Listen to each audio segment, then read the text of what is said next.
အဲ့တော့ဒီနေ့ကတော့ဦးဇင်းတို့မြန်မာနိုင်ငံသူနိုင်ငံသားအားလုံးအောင်မေသရိယအပ်တဲ့နေ့တွေကနေ့တစ်နေ့ပေါ့လေ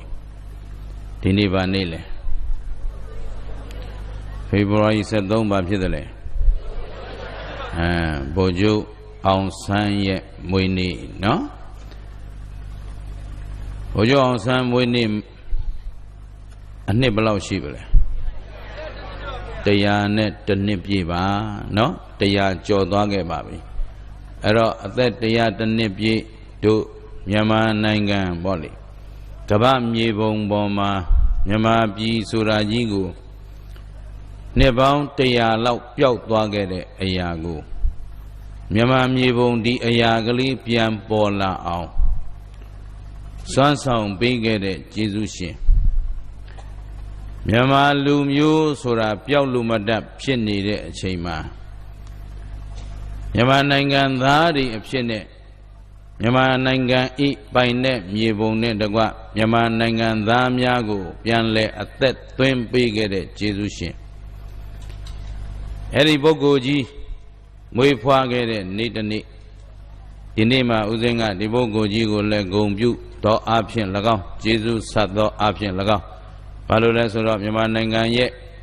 နိုင်ငံသားအလုံးဖြစ်တဲ့ယဟန်ရှင်လူအားလုံးရဲ့ကျေးဇူးရှင်ဖြစ်ပါတယ်အဲ့တော့ကျေးဇူးဆက်တဲ့အနေနဲ့ဒီနေ့ညသူတော်ကောင်းတို့ကိုကျေးဇူးဆက်သွားမယ်တရားကအဓိပ္ပာယ်ရှိသောလူဆိုတဲ့တရားကိုကျေးဇူးဆက်မယ်ဘာလဲလဲပြန်ပြောဟုတ်ပြီဗိုလ်ချုပ်အောင်ဆန်းသည်မြန်မာနိုင်ငံအတွက်အဓိပ္ပာယ်မရှိဘူးလားမြန်မာပြည်အတွက်တင်မှာမဟုတ်ပါဘူးကမ္ဘာလောကကြီးတစ်ခုလုံးအတွက်ကောမြန်မာနိုင်ငံသားအလုံးအတွက်ကောသူ့ဘဝကလေးအသက်32နှစ်4လနဲ့6ရက်လောက်သာနေသွားပင်မဲ့များစွာသောအဓိပ္ပာယ်ရှိတဲ့အလုပ်တွေကိုအများဆုံးအကောင်းဆုံးလုပ်ပေးနိုင်တဲ့ထူးခြားတဲ့အဓိပ္ပာယ်ပြည့်ဝသောလူတစ်ယောက်တစ်ချိန်ကဒီနေ့လိုနေ့ရက်လွန်ခဲ့သော100နှစ်မှာ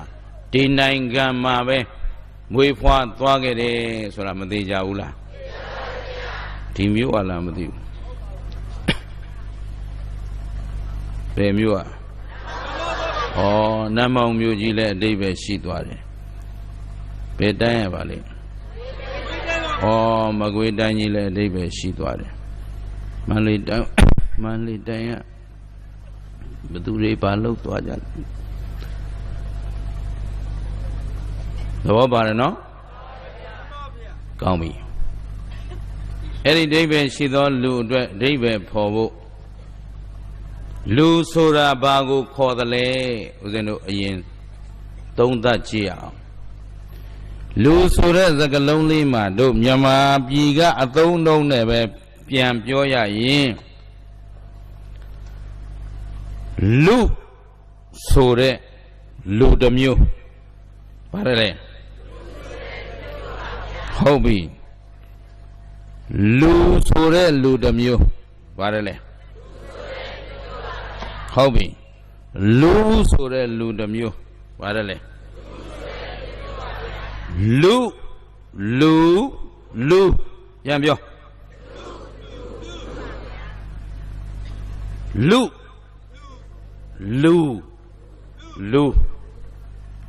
လူဆိုတာကအလုံးနာထောင်အများနည်းတူလူအမေလူအဖေကမွေးလို့လူဘဝရောက်လာပဲမဲ့သူဘဝလေးယက်တည်နိုင်ဖို့အတွက်လူလောကအလယ်မှာနေနိုင်ထိုင်နိုင်ဖို့အတွက်အလူအရဲ့ဘဝကို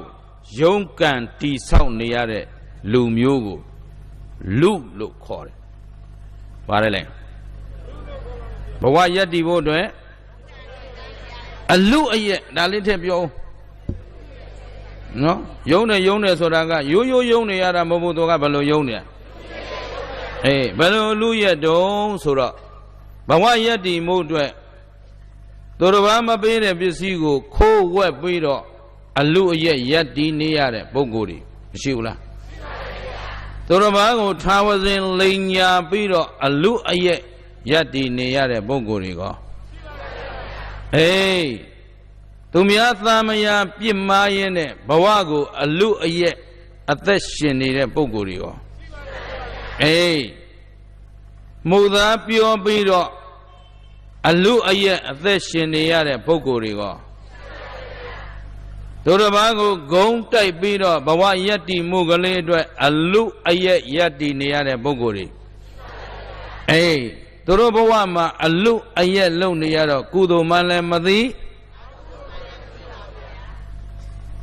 ယုံညံ့သောအလုံးမှလည်းမသိမြင့်မြတ်သောအလုံးမှလည်းမိုက်မဲသောအလုံးမှလည်းမသိလိမ္မာသောအလုံးမှလည်းမသိဘဝကိုအလူရဲ့ရက်တည်နေကြတာယာတုရဖို့လိမ့်မယ်ခိုးမယ်ဝက်မယ်ဥစ္စာရဖို့လူမယ်ခိုးမယ်လိမ့်မယ်ဝက်မယ်ရှိဘူးလားအပြစ်ကြီးပါတယ်ဆိုတဲ့မူရစေဝါရောင်းဝယ်ဖောက်ကားပြီးတော့မူရစေဝါဘိမ့်ပင်ကစောလောစာအရက်ဘီယာပေါ့ကွာဒါတွေကိုတောက်စားမူရရောင်းဝယ်ဖောက်ကားပြီးတော့အလူအရက်သူကလက်မတင်လေးလူဘဝလေးနေရတာသူကအဲ့ဒီလုပ်ငန်းတွေရတာနဲ့သွားတော့မှာဘယ်တော့ဒေအိုးကလာတာဒေအိုးပြန်ဖို့လူပြည်မှာအလို့ရက်ယုံကန်နေရတာရေထဲမှာရက်ကန်တဲ့ကောင်တွေတွေ့ဘူးလားအဲ့ဒါလူဘဝကိုလူပြီးနေရတာသူတို့နဲ့လူဘဝနဲ့မထိုက်တန်ဘူးရှင်းလားသဘောပေါက်သလားအေးမြန်မာနိုင်ငံမှာထိုက်တန်မဖြစ်ခဲ့လို့54နှစ်နီးပါးအလွန်အောက်တန်းကြတဲ့အာဏာရှင်လက်အောက်မှာအလူအယက်နေခဲ့ကြတာမြန်မာနိုင်ငံသားအလုံးစုံမြုပ်တော့မလို့တဲလေးပဲကြံတော့တယ်တော့ပါလားအဲ့ဒါလူနေရတာအခုထိကိုလက်ထဲပြန်မရောက်သေးဘူးကျင်းသလားရောက်တော့မယ်ထင်တာပါပဲနော်လူဆိုတာသဘောပေါက်ပြီလားအလူအယက်ဘဝကိုရက်တည်နေရတဲ့ပုဂ္ဂိုလ်တွေသူတို့ဟာလူစင်မမိဘူးလို့မှတ်ထားဟုတ်ပလားဘယ်လောက်ကြီးမားတဲ့အာနာယဖောက်လွဲဖောက်ပြန်အမှုနဲ့ဘဝကိုယုံကန်ခဲ့ရတဲ့ဆိုရင်အဲ့ဒီပုဂ္ဂိုလ်ဟာလူစင်မမိတဲ့လူပြီးရက်တည်နေရတဲ့ပုဂ္ဂိုလ်တွေလို့မှတ်ထားပါအဲ့တော့လူနေရတဲ့ဘဝကလွတ်အောင်ယုံကန်ကြဖို့လိုအပ်မလိုအပ်ကောင်းပြီနောက်တစ်ခုကလူနော်လူကိုနောက်မှပြောမယ်နောက်တစ်ခုကဘာလဲလူဆိုတာတော့အသက်မွေးဝမ်းကြောင်းအတွက်ဒီလောက်မခက်ခဲပါဘူးသူတို့မှာစီးစိမ်ဥစ္စာလည်းရှိတယ်စားဖို့တောက်ဖို့လည်းရှိတယ်ယာရုကုန်သိမ်လည်းရှိတယ်ဒါပေမဲ့သူတို့ဟာအဲ့ဒီ၅ပါးအာယုံကာမဂုဏ်ထဲမှာလူနေတဲ့ပုဂ္ဂိုလ်တွေဘာဖြစ်နေတဲ့ပုဂ္ဂိုလ်တွေ၅ပါးအာယုံကာမဂုဏ်ထဲမှာလူနေတာလွယ်မှာဖောက်ပြန်တဲ့မိစ္ဆာအာဇီဝထဲမှာပဲမွေးလျော်ပြီးတော့တချို့ကမစားလောက်လို့ခိုးရတယ်ဒါလူတာတချို့ကချမ်းသာနေရတဲ့ဘာရသားနဲ့ချမ်းသာတဲ့ကဲချမ်းသာခြင်းလို့အခုစီကုမ္ပဏီကြီးတွေတို့ဟုတ်လားဆန်ကုမ္ပဏီကြီးတွေတို့ရှိဘူးလားအကြီးကျယ်ပေါ့ကွာလုပ်ငန်းကြီးတွေလုပ်နေကြတာပဲဒီလူတွေဆင်းရဲနေလို့လားဆိုတော့အလွန်ချမ်းသာတယ်ဆိုတာမသိကြဘူးလားအရာတို့ကြီးရောမရှိဘူးလားဒါပေမဲ့သူတို့မခိုးပဲနေသလားဆိုတော့ခိုးရတာကိုပြောနေဟုတ်လားလိမ့်နေရတာလဲပြောနေသူများသားများကြီးနိုင်ငံချင်းနိုင်တဲ့စီးနေလုံနေရတာလဲသူတို့ကစိတ်ဆင်းရဲအောင်နှိမ့်ဆက်နေရတာလဲဩအဲ့ဒါလူနေတာဖြတ်ကိုလူနေတာ तू ကငရဲမရောက်ခင်ကလေးကအတော်ပူနေပြီရှင်းလားယာကမီးတွေလောင်းဒေါသမီးတွေလောင်းမောဟမီးတွေလောင်းဟုတ်လားအဲ့ဒါဘာဖြစ်နေတာလူနေတာအဲ့ဒီလူတဲ့လူကောလူတဲ့လူကောလူဆိုတာက တလူလူနဲ့အညွန့်တလူလူလူဘဝကလေးမှာရပ်တည်နေတဲ့အချိန်ကလေးမှာလည်းတခါတည်းဆင်းရဲသည်ဖြစ်စေချမ်းသာသည်ဖြစ်စေလူဘဝရဲ့အဓိပ္ပာယ်ရှိသောလူအဖြစ်နဲ့တည်ဆောက်ပြီးတော့လူဘဝကိုအဓိပ္ပာယ်ရှိဖို့အဓိပ္ပာယ်ရှိသောလူဖြစ်အောင်ဘာနဲ့တည်ဆောက်ကြမလဲအေးဘာဟုတ်ပြီအဲ့ဒီနေရာမှာတခွန်းလေးဝင်ပြောမယ်ခင်ဗျားတို့ကြားဘူးကြတဲ့စကားတွေတဲကပါပဲခုရက်ပိုင်းမှာဥစဉ်နှုတ်ထဲဆွဲနေတာပေါ့လေသဗ္ဗရတ္တောဓမ္မရတ္တောဇိနာတိအယသာတကအယသာတဲမှာဘယ်အယသာအသာလွန်ဆုံးလဲအာယုံခံစားနေတဲ့လောကကြီးထဲမှာလောကသားအလုံးဟာကာမဂုဏ်အာယုံတွေထဲမှာနစ်မွန်းပြီးတော့မနေကြဘူးလားအဲ့ဒီအာယုံတွေကိုအယသာခံပြီးနေကြတဲ့ဘဝတွေထဲမှာဘယ်အယသာဟာအထူးခြားအမွန်မြတ်ဆုံးလဲ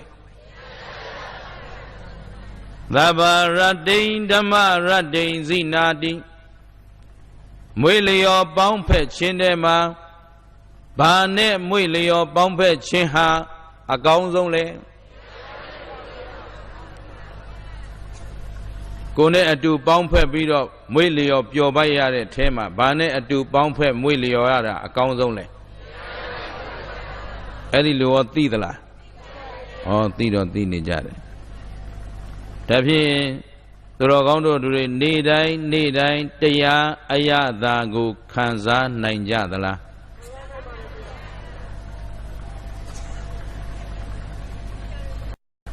နေတိုင်းအချိန်တိုင်းတရားနဲ့မကွဲမကွာပေါင်းဖော်ပြီးနေကြရဲ့လားဩသာဓုသူတော်ကောင်းတွေရှိတဲ့မြို့ပဲလေးစားပါတယ်နော်တရားနဲ့ပဲမွေလျော်တရားအရသာပဲသုံးဆောင်နေတဲ့မြို့ဆိုတာအလွန်ရှားတဲ့မြို့ဗျာနော်အဲ့တော့သူတော်ကောင်းတွေနေကြတာသာဓုပါဗျာသဗ္ဗဒါနံဓမ္မဒါနံဇိနာတိအလူတကအလူထဲမှာဘာဖြစ်လို့တရားလူကမြတ်တယ်လဲ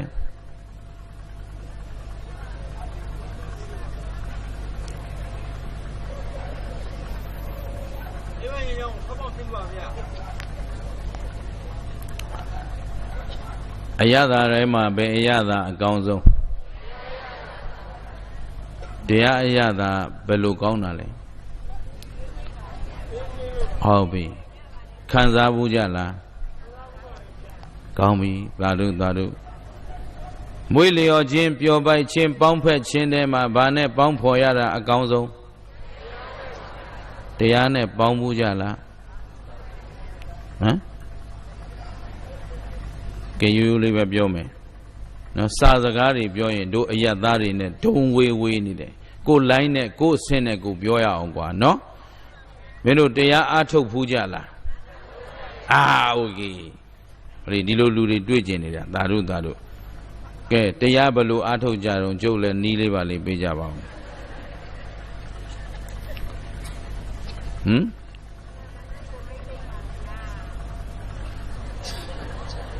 အယကတို့တရားအားထုတ်ဘူးကြလားတရားအားထုတ်ဘူးကြလားဘယ်လိုအားထုတ်တော့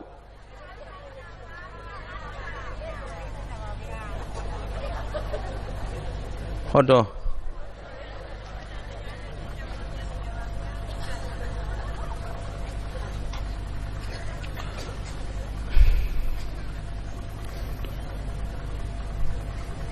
ဟုတ်တိပတ်တိကြတယ်ဘယ်သူမှမဖြေဘူးဒီကမသိလို့ပါဆိုနေမှာ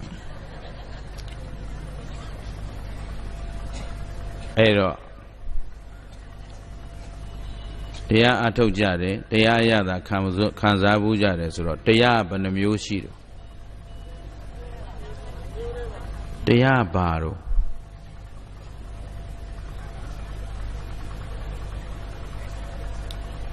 ကဲဒါဖြင့်သူတော်ကောင်းတို့ကဘယ်တရားအထုတ်တာ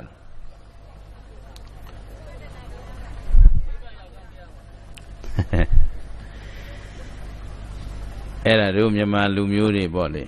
ဟဲဟဲဆိုတာရှက်လို့ရည်တာပါနော်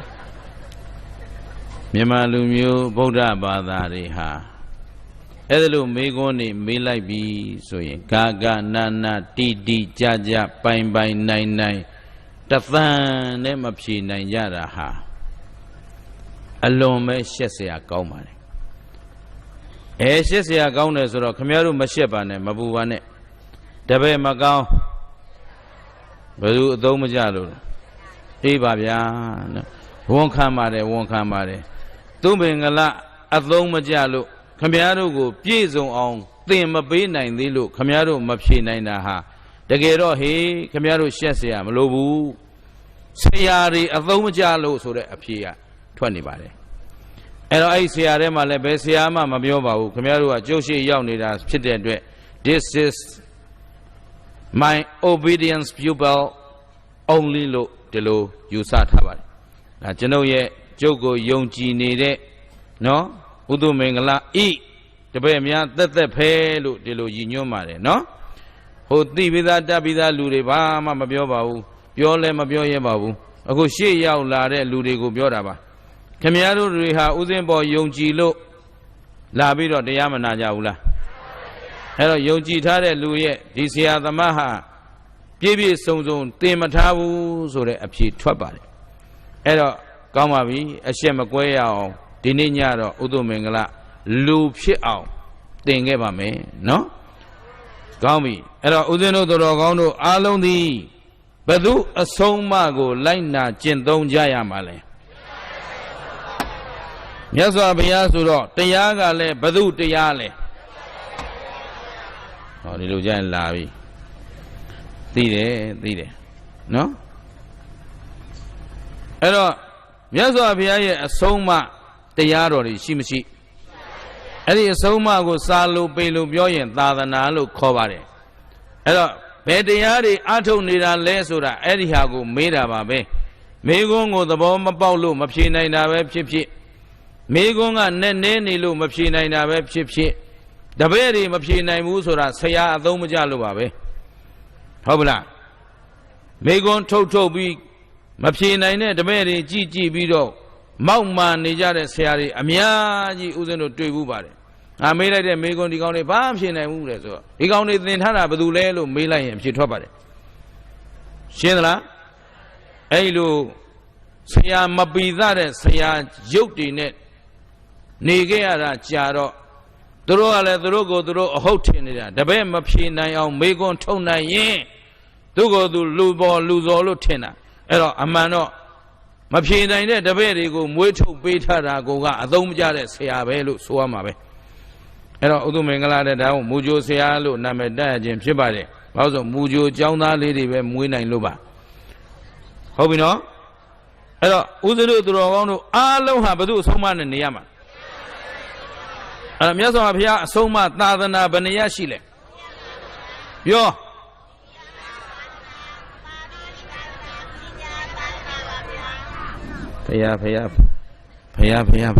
ဖယားနောက်ထပ်မေးခွန်းကိုမမေးရဲလောက်အောင်ရှက်ကွဲပါပြီကြောက်เสียရဲ့နော်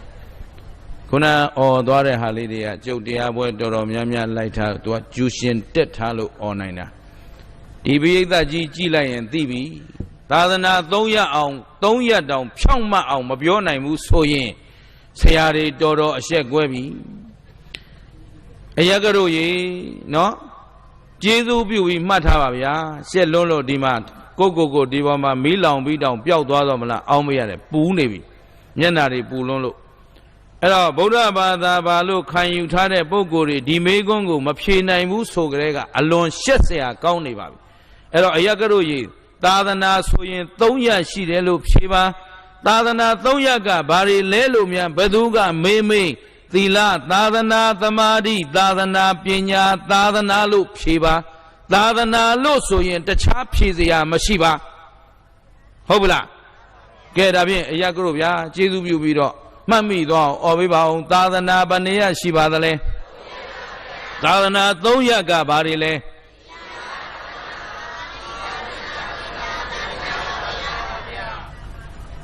တယောက်တစ်ပေါက်မလုံးနဲ့လေနော်လူအုပ်အများစုထဲမှာညီညွတ်အောင်မဖြေနိုင်ဘူးဆိုတာစိတ်ဓာတ်ခွန်အားမရှိလို့တဲ့အသိဉာဏ်ပညာနည်းလို့တဲ့စိတ်ဓာတ်အောက်တန်းကြလို့တဲ့အမြင်ကျင်းလို့တဲ့ဘဟုတုတ္တမရှိလို့တဲ့ဟုတ်ပလားအများနဲ့နေရင်အများနဲ့ညီညွတ်အောင်လုပ်နိုင်တဲ့စိတ်ဓာတ်ခွန်အားတွေလိုအပ်မလိုအပ်အေးအဲ့လိုဖြစ်ကြရတာဟာတကယ်တော့အသိဉာဏ်နည်းနေကြလို့ပဲလို့မှတ်ထားပါဟုတ်ပြီနော်အဲ့တော့ကိုယုံညံ့သူမဖြစ်ချင်ရင်ညီအောင်ဖြေကိုအောက်တန်းကြသူမဖြစ်ချင်ရင်ညီအောင်ဖြေကိုအမြင်ကျင်းတဲ့လူမဖြစ်ချင်ရင်ညီအောင်ဖြေဟုတ်ပလားဒီတော့သာသနာဘယ်နှရရှိတယ်လဲသာသနာ3ရပ်ကဘာတွေလဲသီလသာသနာသမာဓိသာသနာပညာသာသနာပါဖရာဟုတ်ပလားပြန်ပြော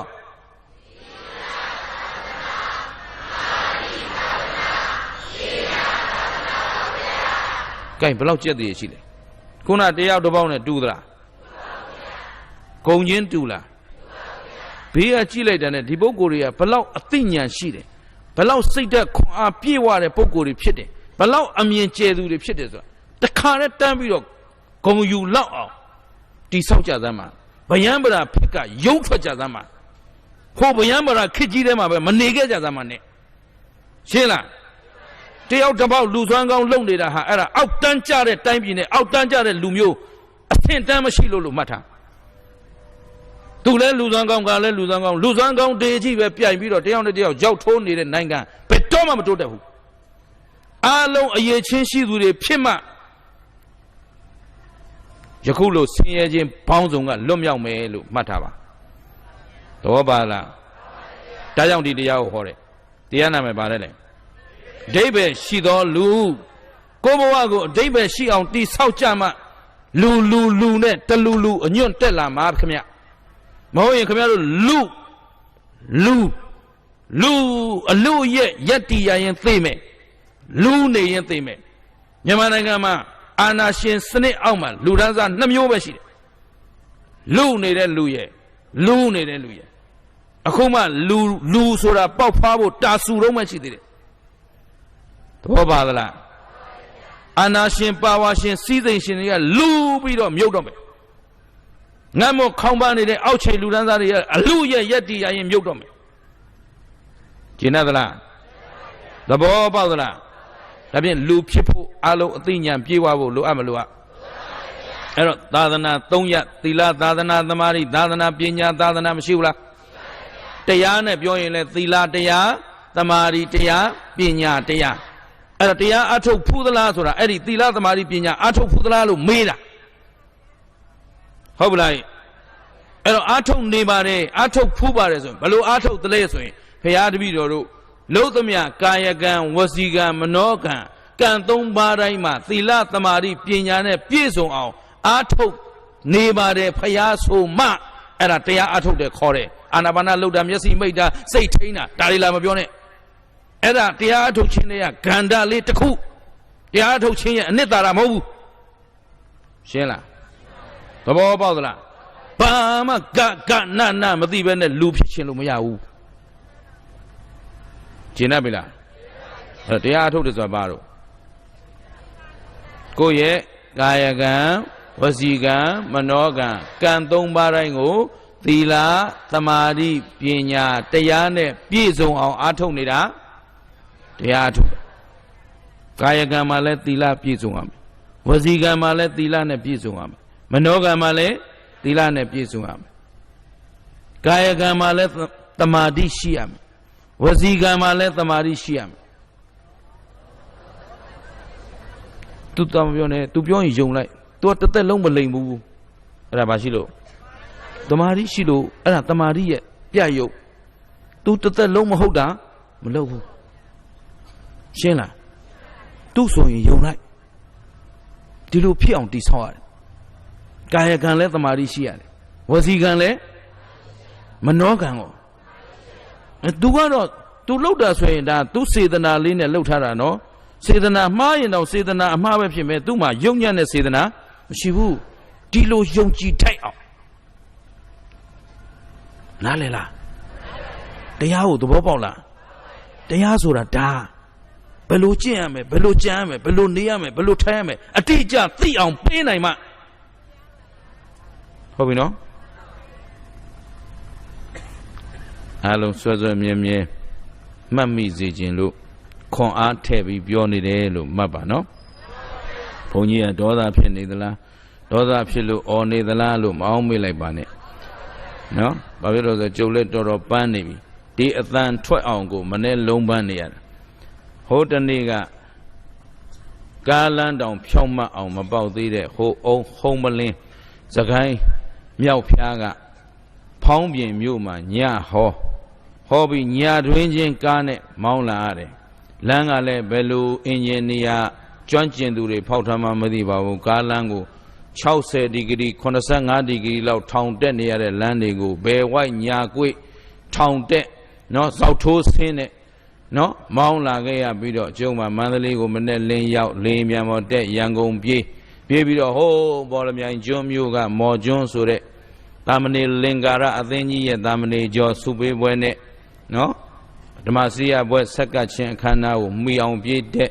ညတရားဟောမနေ့ကပြန်လာတာရန်ကုန်ကိုညမနေ့3နာရီမှရောက်ပါတယ်ခဏတစ်ဖြုတ်အိပ်ပြီးတော့မနေ့ထ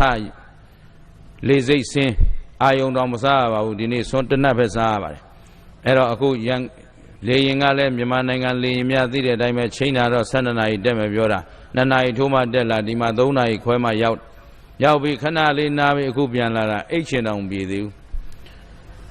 ဒီကအတန်ထွက်ဖို့တောင်တော်တော်ယုံနေရတယ်ဒါပေမဲ့ဒီနေ့ကိုတော့ဖြင့်အထူးဟောခြင်းလို့နော်အပင်ပန်းခံပြီးဟောနေကြတရားလေးတွေဟောရင်သက်တောင့်သက်သာနဲ့ easy going ပြီးပါတယ်ဒါပေမဲ့ဒီနေ့လူဆိုတာကိုပြောခြင်းလွန်းလို့နော်အားစိုက်ပြီးပြောပေးနေတယ်အဲ့တော့အားလုံးနော်ဦးဇင်းရဲ့အတန်သည်မာယာခြင်းသည်တော်တော်ကောင်းတို့အပေါ်မှာတကယ်စူးစူးနစ်နစ်ထဲထဲဝင်ဝင်ပိဋကတ်ကြီးအားလုံးသိစေခြင်းလို့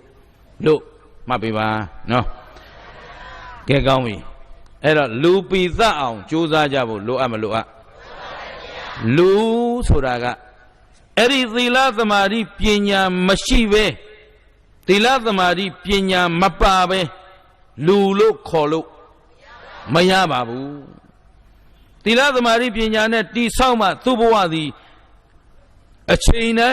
င်းကုသိုလ်တရားတွေတိုးပွားပြီးတော့ရှေ့ကိုအညွန့်တလူလူတက်နေတဲ့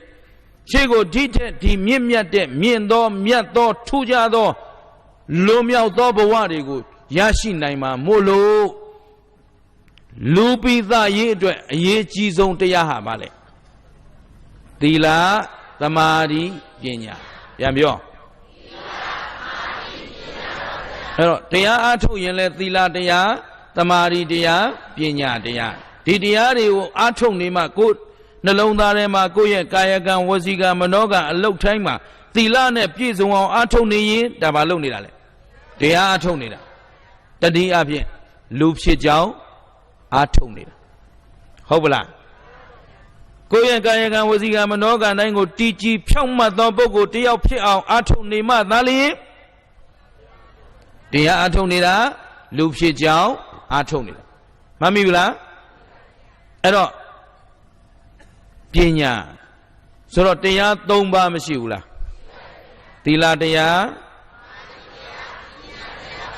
ဂိုင်းကောင်းပြီနောက်မေးခွန်းတစ်ခုမေးတော့မယ်အဲ့ဒီသီလသမာဓိပညာတရား3ပါးမှာဘယ်တရားကရှေ့သွားကောင်းဆောင်ဖြစ်တဲ့တလဲ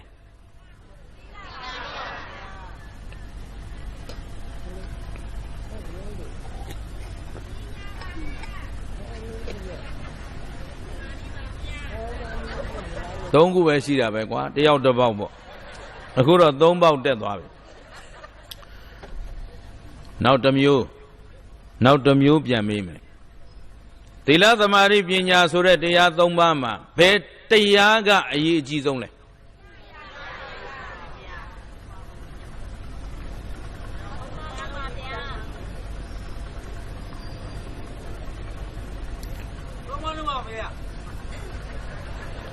နောက်တစ်မျိုးထပ်ပြောမယ်သီလတရားသမာဓိတရားပညာတရား၃ပါးမှာဘယ်သူခေါင်းဆောင်လဲ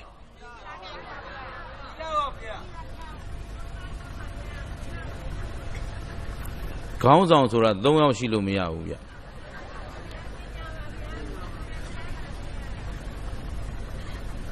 စဉ်းစားနော်အလုံးစဉ်းစားကြရလားမိမ့်လိုက်မနေတော့သူများအော်ရာဟီဟီဟီဆိုပြီးကိုယ်ပါဇက်ကအော်စရာမရှိရင်ကိုကလုံးဝအသုံးမကျတဲ့လူဖြစ်ရင်ဖြစ်မယ်ဒါမှမဟုတ်လူနေတဲ့ကောင်မဖြစ်မှာပဲစဉ်းစားဘယ်တရားခေါင်းဆောင်လဲဘယ်တရားခေါင်းဆောင်လဲမဲထဲအောင်မလားမဲခွဲအောင်မလားနားထောင်သီလတရားဆိုတဲ့ကာယကံသီလဝစီကံသီလမနောကံစောင့်ထိန်ဖို့လမ်းညွန်ပေးမဲ့ပညာသင်ကြားပေးမဲ့ပညာလမ်းညွန်တရားမရှိဘဲနဲ့ဘယ်သူသီလစောင့်ထိန်မလဲအကယ်၍သီလစောင့်ထိန်နေတယ်ဆိုရင်တောင်မှပညာမပါတဲ့သီလနဲ့ပညာပါတဲ့သီလဘယ်သီလကစင်ကြယ်မလဲဒါဖြင့်သီလကိုထိန်းကွပ်ရမှာဘယ်သူလဲတမာရီရောအပြင်အရေးကြီးဆုံးကဘာလဲလောကမှာအရေးကြီးဆုံးကဘာလဲအဲ့တော့လောကကိုလှပခြင်းရင်ဘာရှိမှရဘဝကိုလှပခြင်းရင်ဂျင်းတ်သလားကောင်းပြီလောကမှာအရာအလုံးကိုပြည့်စုံနိုင်တာဘယ်သူလဲပညာပြန်ပြောမယ်တချို့ကတွေးဝေနေတုံးတွန့်ဆုတ်နေတုံးသေချာအောင်ပြောမယ်သေချာအောင်ပြောမယ်လောကလူသားတွေကျင့်ဝတ်သီလတရားတွေပြည့်စုံဖို့ဘယ်သူရှိမှရမယ်အေးဒီနေ့မနေ့ကဒီနေ့ကတော့ဗိုလ်ချုပ်မွေးနေ့မနေ့ကဘာနေ့လဲပြည်တော်စုနေ့ကိုဗိုလ်ချုပ်ကလက်မှတ်ထိုးပေးခဲ့ပြီးတော့လွတ်လပ်ရေးအရာယူပေးခဲ့တာနှစ်ပေါင်းဘယ်လောက်ရှိပြီလဲဘယ်ပြည်တော်စုနေ့ဘယ်နှစ်ရှိပြီလဲ69နှစ်လွတ်လပ်ရေးက68เนาะပြည်တော်စုနေ့က69ခင်ဗျားတို့နဲ့ကြုတ်သေးခြင်းနဲ့เนาะဒီလောက်မျိုးချစ်တဲ့လူတွေတိုးတက်အောင်ပါဒီတိုင်းပြီနော်69နှစ်ရှိပြီမြန်မာနိုင်ငံမှာသနတ်တန်နေဆဲဗလားဘုံတန်နေဆဲဗလားတိုင်းရင်းသားတွေအားလုံးတစိတ်တပြားနဲ့ဖြစ်သွားပြီလားတိုင်းပြည်ဒေသအားလုံးတညီတညွတ်တည်းဖြစ်ပြီလားဘာဖြစ်လို့ဘာလို့နေလို့မညီညွတ်တဲ့ထင်လဲပညာမဲ့တွေအုပ်ချုပ်တဲ့တိုင်းပြည်ဖြစ်ပြီးတော့ပညာမဲ့တွေခေါင်းဆောင်နေလို့ဒီနေ့အထိညီညွတ်အောင်မလုပ်နိုင်သေးဘူးမှတ်ထားရှင်းလားတယောက်နဲ့တယောက်ညီညွတ်အောင်မနေနိုင်ဘူးဆိုတာဥပမာသီလရှင်တွေရှိတယ်သီလရှင်ကျောင်းမှာတယောက်နဲ့တယောက်နောင်ကျင်ချနေအဲ့ဒါဘာမရှိလို့ပညာမရှိလို့အဲ့ဒါမှတ်ထားမျက်စောင်းထိုးလိုက်ဟိုကောင်မဘလို့ဒီကောင်မဘလို့ဆိုတော့သီလရှင်တွေကြီးပြီးတော့ဘုန်းကြီးတွေညွတ်တဲ့လားတောင်ကျောင်းဘုန်းကြီးနဲ့မြောက်ကျောင်းဘုန်းကြီးလဲကျောင်းတစ်ကျောင်းတည်းကိုခန်းနေနဲ့ကျောင်းတိုင်းရှစ်ဆရာကောင်းတာမြန်မာနိုင်ငံဘုန်းကြီးကျောင်းလူတဲ့ပြဿနာတွေတပုံကြီးပဲဘာမရှိလို့ဦးဇင်းကမြတ်စွာဘုရားရဲ့အဆုံးအမစကားလေးတစ်ခွန်းနော်ဦးဇင်းကတော့ကိုသိထားပြီဆိုရင်နှလုံးသားထဲမှာဆွဲမြဲမှတ်ထားတယ်အပိုင်အနိုင်သိအောင်လဲကြိုးစားတယ်မြတ်စွာဘုရားရဲ့စကားဦးဇင်းတို့ဝိနည်းသိက္ခာပုဒ်တွေသင်ကြလေ့လာကြကြက်မှတ်ကြမှတ်သားကြတော့မှတ်သားခဲ့ဘူးတဲ့စကားလေးတစ်ခုအသုဒ္ဓသီလောဒုတ်ပညောဘာပြောတာလဲဆိုတော့သီလမစင်ကြယ်တာပညာမရှိလို့တဲ့ပါတဲ့သီလချိုးဖောက်ပြီဆိုတာကိုကဘာမရှိလို့ဒီလိုတရားကသူများသက်ပြီးသူဥစ္စာခိုးပြီးသူများသားမယားပြစ်မှားပြီး Muda Piobi, Gong Daibi, Jandan Yongyan as Zagari Piobi, they Pim Popiat as Zagari Piobi, they had thou sap, Muyi, Yongwe, Paukabi, Soye, Tibogo Bamshilo. Pinyam Shilo, Pinya, Memolo, Agudo, Logo, Loyera, Wabawila Yadu met Bido, Go met Bido, Way met Bido, Mahong Mama, Mateare, Low Navy, so Edibogoha. Pinya met in the Baboy, you tata. Sheila Ero Pinya, Buena Dino Yadala. Tuti Lana die. Lu Yu Mamazine. She shall come out, dear, the machine at time you too long low. Go Boa, too long low. Go me Dazu, go too long low. Wabala. The Lama sheep and a diluted daughter of daylight. Nabama with a matter. Jinabila. Tuma Pina Shimshi Bana Diamond. Tilana die. Now the Kua. The Mari. But what the low two coach in the hour, Pyama on Tathay Naimosura. Pinyan Chiche do my yard. I only sweat on it now, Logan and a Yakat now. Logan and look down through low. I own sweat on them, Padoy, Elibogo Piname. Two counts on with them is in it. Shemra. The ball popular. Not a home at the area, Miyaji. Eh? Good Ludiole, lose or ale, David Bobo to Robionia. Tobala. Tioji Netherland. Loop Shipo Bashimar. Pinya Shima, choke your line. I Pinya Gabe a Konglong. Dima, Tila Mashi, Pinya Mashira, Luya Tilan and Pinya Shia Tila Tudra. Beha Pobi Mimiadane. Eh, Pinya Shia Tila was Saint Jay on Tanshan Nine. Long Jong on 10th. Jinyan Chimayan. How we know? To us, I take that day, I may go Jim Gauzo. Sabeta to my Pinya. Sada day, Ludom Teline. Jenai Loyara. Luzangong Omi Labane. Shela.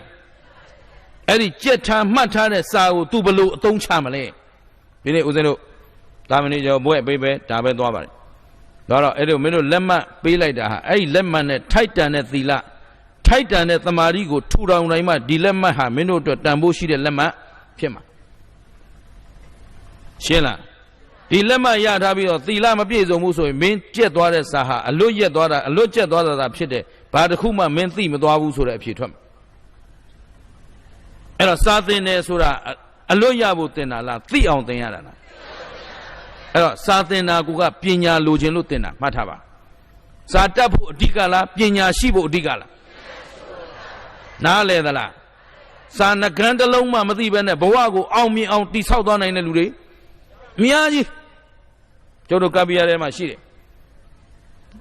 Sahodi Badi Medebam. Dan John Lemate out. Time Dubo, Pyoma out the sound. Demia, down the out this Shizwa, Ninyoswa, Boago, Yunkan, the South. Donya Boanga and the South, who didn't tell and Nina Yareluri. Tomoni Shela,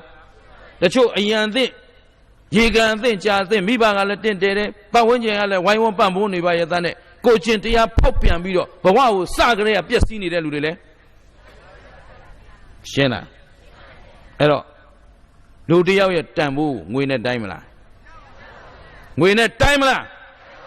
Yaruna Tailo Yamala. Where do go do in a Tailo? Pana diamond. Tila. Take up an ear. Jinadala. Ero Kobuago, Dabe, Shijin, Banetti, South Jamale. Tila, Tamari, Pina. Yavio Pina, a choke Pina, Gonzo, Diamond Tila, Mabalo, Pimla. Tamari, Mabawe or Pimla. She alone or the Udumila, Pina, Pina, Biodor, so Tila, Pelade, Tamari, Pelade, Lulu. Any Pina, Badu, Kokemal. Tila o Kokeyama. Pina Shimashigo, Bana Jimle. Tila Najime, the Marina Jime. Jinadala. Now, Uzundo, Nanganaga Sabi, Lila Bude. Oh, Totani Dago, Piayo Swing, Gavama number 1 volley. American Nangan Gujila, American Nangan Tamara, Yure, Turu Yakwa Count on Yere, American Nangan Tua, Piro Lila Bude, Sabi de Rema Lange Ligre Papure. Turua. Horonga Bole, Aku Kalindan, no letter Yautoma, Neneli, a thank Nere, the Marari Pillar. Horonga, oh, Reginoti, Chause, Majoy, and Romu. Any Chause Joreti, Dutila, Saint Jagayala. Tibogoa, Chause Joreti, Pyongma de Villa Banshin, Picadala. Chause a tea, at that Chause a tea, Tu Tilago, Maye, Mayan, Song Tain in it. Say that Kaimare, Tamari Banshin, Picadala. Tai and Jira, do now John Yazone, go live video, the Bogo Tila, Saint Jere, Tamari, Pyongma de Duha. Pero pipi amandia beka yata buddha jaja yati nangere pogo pshede songpya nangere pogo pshede ai tila tamari ko ji chin aphin tu panya ko khan man lo maya hu la ai do tila tamari ko sit sin neda di ba ko khan man neda le panya ko khan man neda achok ka badu le jin na thla di neတိုင်းပြည်တစ်ခုလုံးမတိုးတက်တာဘာမရှိလို့မငြိမ်းချမ်းတာတနက်ကင်ဖြည့်ရှင်းမှပြဿနာဖြည့်ရှင်းတယ်လို့ပြည်လေတယ်လို့ထင်နေတာဟုတ်ဗျဩဇာအာဏာပြပြီးဖမ်းဟာချုပ်ဟာစီးဟာနှိပ်စက်ဟာဆိုမှ obedient ဖြစ်မယ်ယဉ်ကျေးလာမယ်တိမ်မွေ့သွားမယ်သူတို့ကိုနာခံသွားမယ်လို့ထင်တာကိုဗျပညာရှိနည်းနဲ့ပညာရှိပြီးတာတူညီမျှစနစ်ကိုတိဆောက်နိုင်ရင်ဘယ်သူကမှတော်လှန်နေတဲ့ပုဂ္ဂိုလ်ကျေနပ်သလားသဘောပေါက်သလားဒါဖြင့်ဘာဖြစ်ဖို့ကြိုးစားမလဲပညာရှိဖြစ်တဲ့လူဖြစ်အောင်ကြိုးစားမယ်ဘာဖြစ်အောင်ဘာရှိတဲ့လူအဲ့ဒါကိုအတိတ်ပဲရှိတော်လူဟုတ်ပလားလူဘဝရောက်ခိုက်မှာမှဒီပညာရှိအောင်မလုပ်နိုင်ဘူးဆိုရင်ခင်ဗျားတို့ဘဝအတိတ်ပဲရှင်းသလားဒီတော့ဒါလေးကိုလောကအဆင့်တန်းနဲ့ပြန်ပြီးတော့နားလည်နိုင်အောင်ဦးဇင်းတို့မြတ်စွာဘုရားရှင်ကိုရောမြတ်ကြီးရှိစဉ်ကဖြစ်ပျက်ခဲ့တဲ့အဖြစ်ပျက်ကလေးတစ်ခုနဲ့ချိန်ထိုးပြီးကြည့်ရအောင်နော်အဲ့တော့အခုတော့ဦးဇင်းတို့အားလုံးသိသွားပါပြီမြတ်စွာဘုရားရဲ့အဆုံးအမသာသနာဘယ်နှရရှိတယ်အဲ့ဒီမှာတချို့ကရောင်တတ်ပါတယ်ပရိယတ္တိသာသနာပฏิပတ်တိသာသနာပฏิဝေဒသာသနာဒီလိုမပြောကြဘူးလားအဲ့ဒါကသာသနာမဟုတ်ပါဘူးသာသနာထိမ့်သိမ်းစောင့်ရှောက်တဲ့နည်းပါပါတယ်လေပရိယတ္တိသာသနာဆိုတာသိအောင်လုပ်တာသိမှုခေါ်ပါတယ်ဟုတ်ပြီနော်ဘာကိုသိအောင်လုပ်တာလဲမြတ်စွာဘုရားရဲ့အဆုံးအမကိုသိအောင်လုပ်တာဟဲ့ထုံပွေကတ္တရနဲ့ကြောက်ဆယ်ဘယ်လိုဖြစ်နေဘာသိအောင်လုပ်တာလဲမြတ်စွာဘုရားရဲ့အဆုံးအမတရားကိုသိအောင်လုပ်တာအဲ့ဒါဘာသာသနာလဲပရိယတ္တိသာသနာဟုတ်ပြီနော်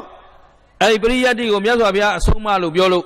မရဘူးအဆုံးအမသိအောင်ဆိုတော့ဒီသာသနာဟာမသိဘဲနဲ့သာသနာကိုထိမ့်သိမ့်လို့ရမလားစောင့်ရှောက်လို့ရမလားသာသနာတည်မလားဒါဖြင့်အရေးကြီးတာဘာလို့ဖို့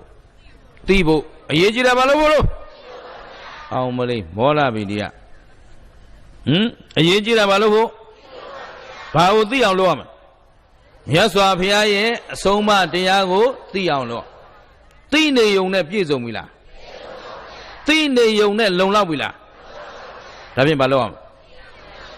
သိသည့်တရားတိုင်းလိုက်နာကျင့်ဆောင်ကဲမဖြစ်သေးဘူးဒါလည်းပြောဦးမှာအဲ့တော့ဗုဒ္ဓဘာသာဝင်တိုင်းမှာဗုဒ္ဓဘာသာဝင်ပိသအောင်ကြိုးစားဖို့လိုအပ်မလို့ဗုဒ္ဓဘာသာဝင်ဆိုတာကဘုရားထိုင်ကြတော့နေုံနဲ့ဗုဒ္ဓဘာသာအစစ်ဖြစ်ပြီလားအမိကံပဲဖြစ်မယ်အစစ်တော့အဲ့တော့ဗုဒ္ဓဘာသာဝင်အစစ်ဖြစ်ဖို့ဆိုတာအုံဖတ်နဲ့ဖြစ်သွားတာလားစရင်သွင်းလိုက်ုံနဲ့ဖြစ်သွားတာလားဘာလို့မှဖြစ်မလဲမြတ်စွာဘုရားအဆုံးအမတိုင်းလိုက်နာကျင့်သုံးမှာအဲ့တော့လိုက်နာကျင့်သုံးတော့မယ်ဆိုအရင်ဆုံးမလုပ်ရဘူးသိရမယ်ဟုတ်ကလားဒါကြောင့်မလို့အားလုံးကိုဘဝကိုအဓိပ္ပာယ်ရှိခြင်းရင်တစ်မြတ်စွာဘုရားရဲ့အဆုံးအမကိုသိအောင်လုပ်ရပါမယ်ဘုရားလို့ဖြေကဲအဓိပ္ပာယ်ရှိခြင်းရင်တစ်မြတ်စွာဘုရားရဲ့အဆုံးအမတရားကိုလို့ထည့်လိုက်အောင်တရားကိုလို့ထည့်လိုက်အောင်ကဲပြန်ပြော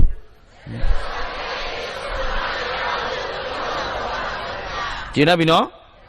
နံပါတ်2သိသည့်တရားတိုင်းလိုက်နာကျင့်ဆောင်ရပါမယ်ဘုရားပြော တရားတိုင်း follow up လိုက်ရမယ်တရားတိုင်းတရားအစဉ်တိုင်းမြတ်စွာဘုရားကဒီလိုနေဆိုဒီလိုထိုင်ဒီလိုထိုင်ဒီလိုထိုင်ဆိုဒီလိုထိုင်ဒီလိုနေဆိုဒီလိုနေဒီလိုသွားဆိုဒီလိုသွားဒီလိုအိတ်ဆိုဒီလိုအိတ်မြတ်စွာဘုရားရဲ့အဆုံးအမအတိုင်း follow up နောက်ကနေလိုက်နာပြီးတော့ကျင့်လဲကျင့်ရမယ် training ဆိုတာကာယကံစင်ကြယ်အောင်ဝစီကံစင်ကြယ်အောင်မနောကံစင်ကြယ်အောင်ဆိုတာအလိုလိုစင်ကြယ်သွားမှလားလေ့ကျင့်ယူမှရမှာလား practice make perfect အမြဲလေ့ကျင့်နေမှဒီပြည့်စုံတဲ့ပုဂ္ဂိုလ်တယောက်ဖြစ်လာမယ်အဲ့တော့ကာယကံစင်ကြယ်ဖို့လည်းမကြိုးစားရဘူးလားလေ့ကျင့်နေရမယ်ဝစီကံစင်ကြယ်ဖို့ရောကိုပြောတဲ့စကားတိုင်းကိုပြန်စီစစ်မှုသားပါနေသလားဂုံးတိုက်သလိုဖြစ်နေသလားသူတစ်ပါးကိုကြမ်းတမ်းတဲ့စကားတွေပြောမိနေသလားအတိတ်ပဲမဲ့တဲ့အကျိုးမဲ့တဲ့စကားတွေငါပြောနေသေးသလားဟောဒီပါဇက်ကပါဇက်မတနာစီနဲ့ဟုတ်ပြီလားမတနာနေတဲ့ဆိုတာအဲ့အဆင့်တန်းမရှိတဲ့စကားတွေပြောရင်အဲ့ဒါယုံညံ့တဲ့ပါဇက်အောက်တန်းကျတဲ့ပါဇက်ခေါ်တယ်ဟုတ်ပြီလားဘုသူမင်္ဂလာတော့ကိုပါဇက်ကလေးကိုရွှေချထားသလိုကိုတန်ဖိုးထားပြီးတော့အဆင့်မရှိတဲ့စကားမပြောဘူးကွာဟုတ်ပြီလားအဆင့်မရှိတဲ့အလုပ်သူများသားမယားသူများပစ္စည်းသူများအသက်တော့ငါခန္ဓာကိုယ်အငါကာယကံကိုဒါတွေအတွက်အသုံးမချဘူးအများအတွက်အကျိုးရှိမဲ့အထောက်ပံ့ဖြစ်နိုင်တဲ့အကူအညီဖြစ်နိုင်တဲ့အကျိုးရှိမဲ့အလုပ်ကိုပဲငါခန္ဓာကိုယ်ကိုအသုံးချမယ်ဟုတ်ပလားစိတ်ကူးယုံညံ့တဲ့စိတ်ကူးမကူဘူးလူဘဝဖြစ်ခိုင်မှာစိတ်ကူးရင်အမျက်ဆုံးစိတ်ကူးတွေပဲစိတ်ကူးရင်နာခြင်းတူတူမြင့်မြတ်တဲ့စိတ်ကူးပဲရင်မယ်ယုံညံ့တဲ့စိတ်ကူးရှင်းလားရှင်တော်ဗုဒ္ဓမြတ်စွာဘုရားအလောင်းကိုအတုယူကြည့်လိုက်မြတ်စွာဘုရားအလောင်းဖြစ်ဖို့စိတ်ကူးရင်ပြီးတော့အရင်ဆုံးသူ့ဘဝကိုမြင့်မြတ်လာအောင်ကြိုးစားလာတာအဲ့တော့စိတ်ကူးရင်တာပဲဗျာအကောင်းဆုံးရင်လို့မရဘူးလားအမြတ်ဆုံးရင်လို့မရဘူးလားအဲ့တော့ယုံညံ့တဲ့စိတ်ကူးတွေနဲ့ပြောမလားမြတ်သောစိတ်ကူးနဲ့ပြောမလားဒါပဲဗျသဘောပါလားအားလုံးအရေးကြီးတယ်နော်ဒီနေ့ပြောနေတာသဘောပေါက်လားအဲ့ဒီတော့ကိုယ့်ရဲ့ကာယကံဝစီကံမနောကံတိုင်းကိုတရားနဲ့လျော်အောင်ကျင့်ဖို့လိုအပ်မလို့အဲ့လျော်အောင်ကျင့်ဖို့လည်းအတိတရားမရှိဘဲနဲ့ရမလား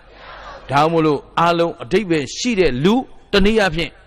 ဗုဒ္ဓသာသနာနဲ့တကယ်တွေ့ချိုးနှက်တဲ့လူဖြစ်ချင်ရင်တိမြတ်စွာဘုရားရဲ့အဆုံးအမတရားကိုသိအောင်လုပ်ရနှစ်က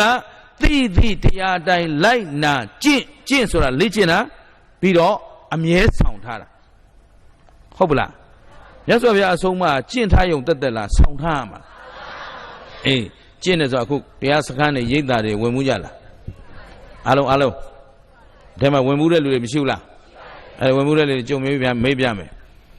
အဲ့တော့ရိပ်သာမှာနေတဲ့စိတ်နဲ့အိမ်မှာနေတဲ့စိတ်တူလားအဲ့တော့ရိပ်သာမှာနေတဲ့အကျင့်နဲ့အိမ်မှာနေတဲ့အကျင့်တူလားအဲ့တော့ရိပ်သာမှာရိပ်သာစိတ်အိမ်ရောက်တော့ဟုတ်ပြီရိပ်သာမှာရိပ်သာရဲ့အကျင့်တာဓုဗျာ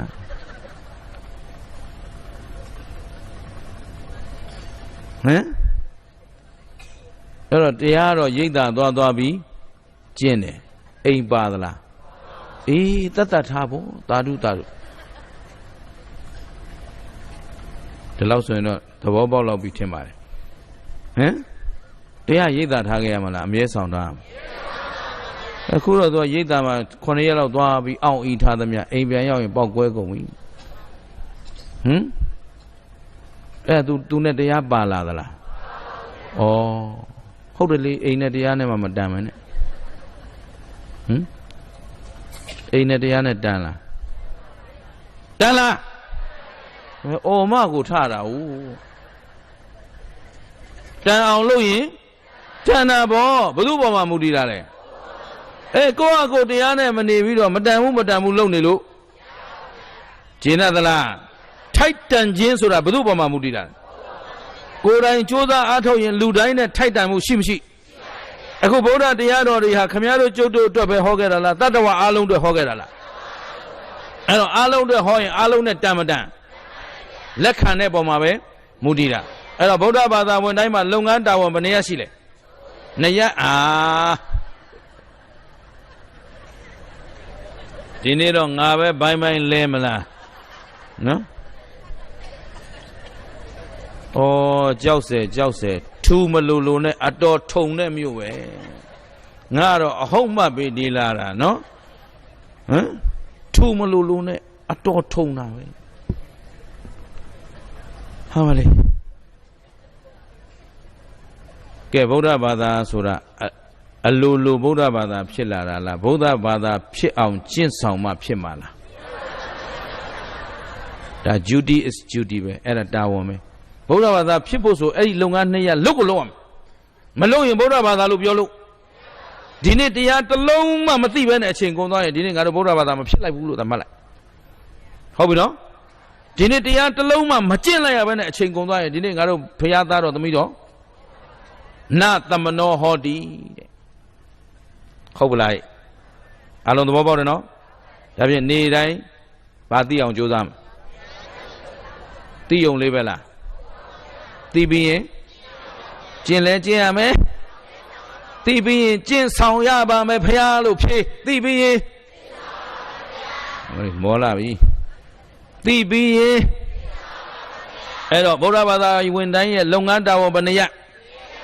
လူဘဝအဓိပ္ပာယ်ရှိဖို့လုပ်ငန်းတာဝန်ဘယ်နှရ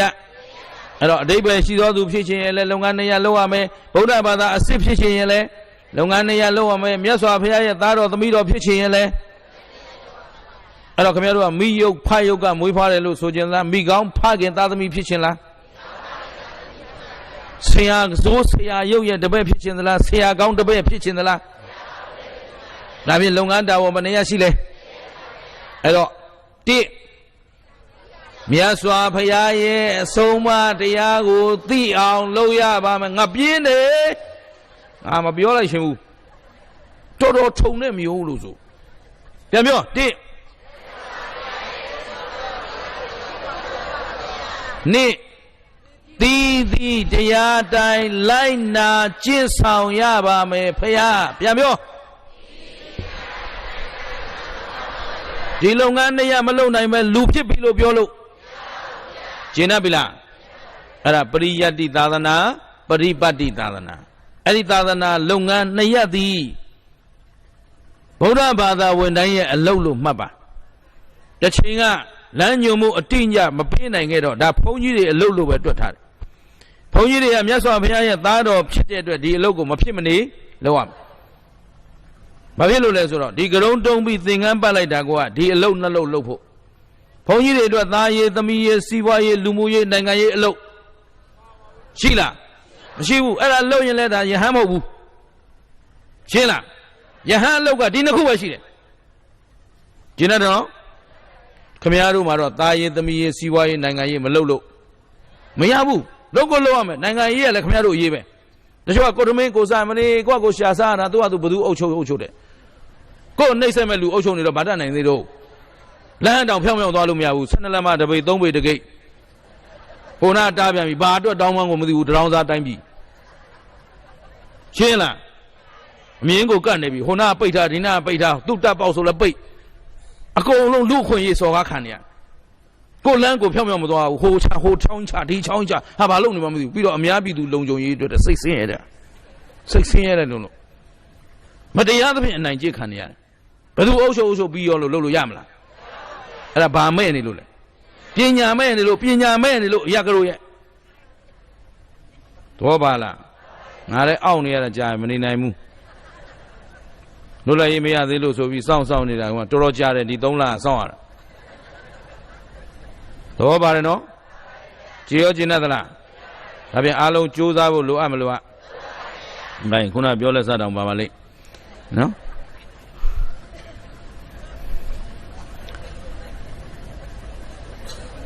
လူပိသဖို့အတွက်နော်လူအတိတ်ပဲရှိသောလူလုံးဖြစ်ဖို့အတွက်လုပ်ငန်းတာဝန်ဘယ်နှရရှိလဲတစ်ကမြတ်စွာဘုရားရဲ့အဆုံးအမတရားကိုသိအောင်လုပ်ရပါမယ်ဖေဟာတကယ်ကိုကြည်တော့စွတ်ထားတော့မှဖြောင်းတာငါမပြောချင်နှစ်သီးသီးတရားတိုင်းလိုက်နာကျင့်ဆောင်ရပါမယ်ဖေဟာရှိဘူးလားအဲ့ဒီလုပ်ငန်း2ခုမလုပ်နိုင်ဘူးဆိုရင်ငါတို့ဘဝလူဖြစ်ပြီလို့ပြောလို့သာသနာနဲ့တွေ့ပြီလို့ပြောလို့မြတ်စွာဘုရားရဲ့သားတော်သမီးတော်သားကောင်းသမီးကောင်းဖြစ်ပြီလို့ပြောလို့ရှင်းတတ်သလား အဲ့တော့အားလုံးတက်ညီလက်ညီစူးစမ်းကြဖို့လိုအပ်မလိုအပ်အဲ့တော့ဒီတိုင်းပဲဖြစ်တယ်လို့ပဲဘဝကိုတိဆောက်သွားကြမလားအကောင်းဆုံးဖြစ်အောင်လုပ်မလားအဲ့တော့အားလုံးကိုသိပါတယ်လူနေရတဲ့ဘဝဆိုရင်လည်းလွတ်အောင်ယုံပါလူနေတယ်ဆိုရင်လည်းလွတ်အောင်ယုံပါလူနေရင်လည်းမြုပ်တော့မှာပါလူနေရင်လည်းမြုပ်တော့မှာပါဟုတ်ပလားဆန်တက်နိုင်တဲ့ပုဂ္ဂိုလ်ဟာဘာလို့လဲလူပါအဲ့တော့အညွန့်တလူလူနဲ့နေ့စဉ်ကုသိုလ်တွေတလူလူတက်နေအောင်အားထုတ်နိုင်မှလူလို့ခေါ်ပါတယ်လူဆိုတာတလူလူတက်ရ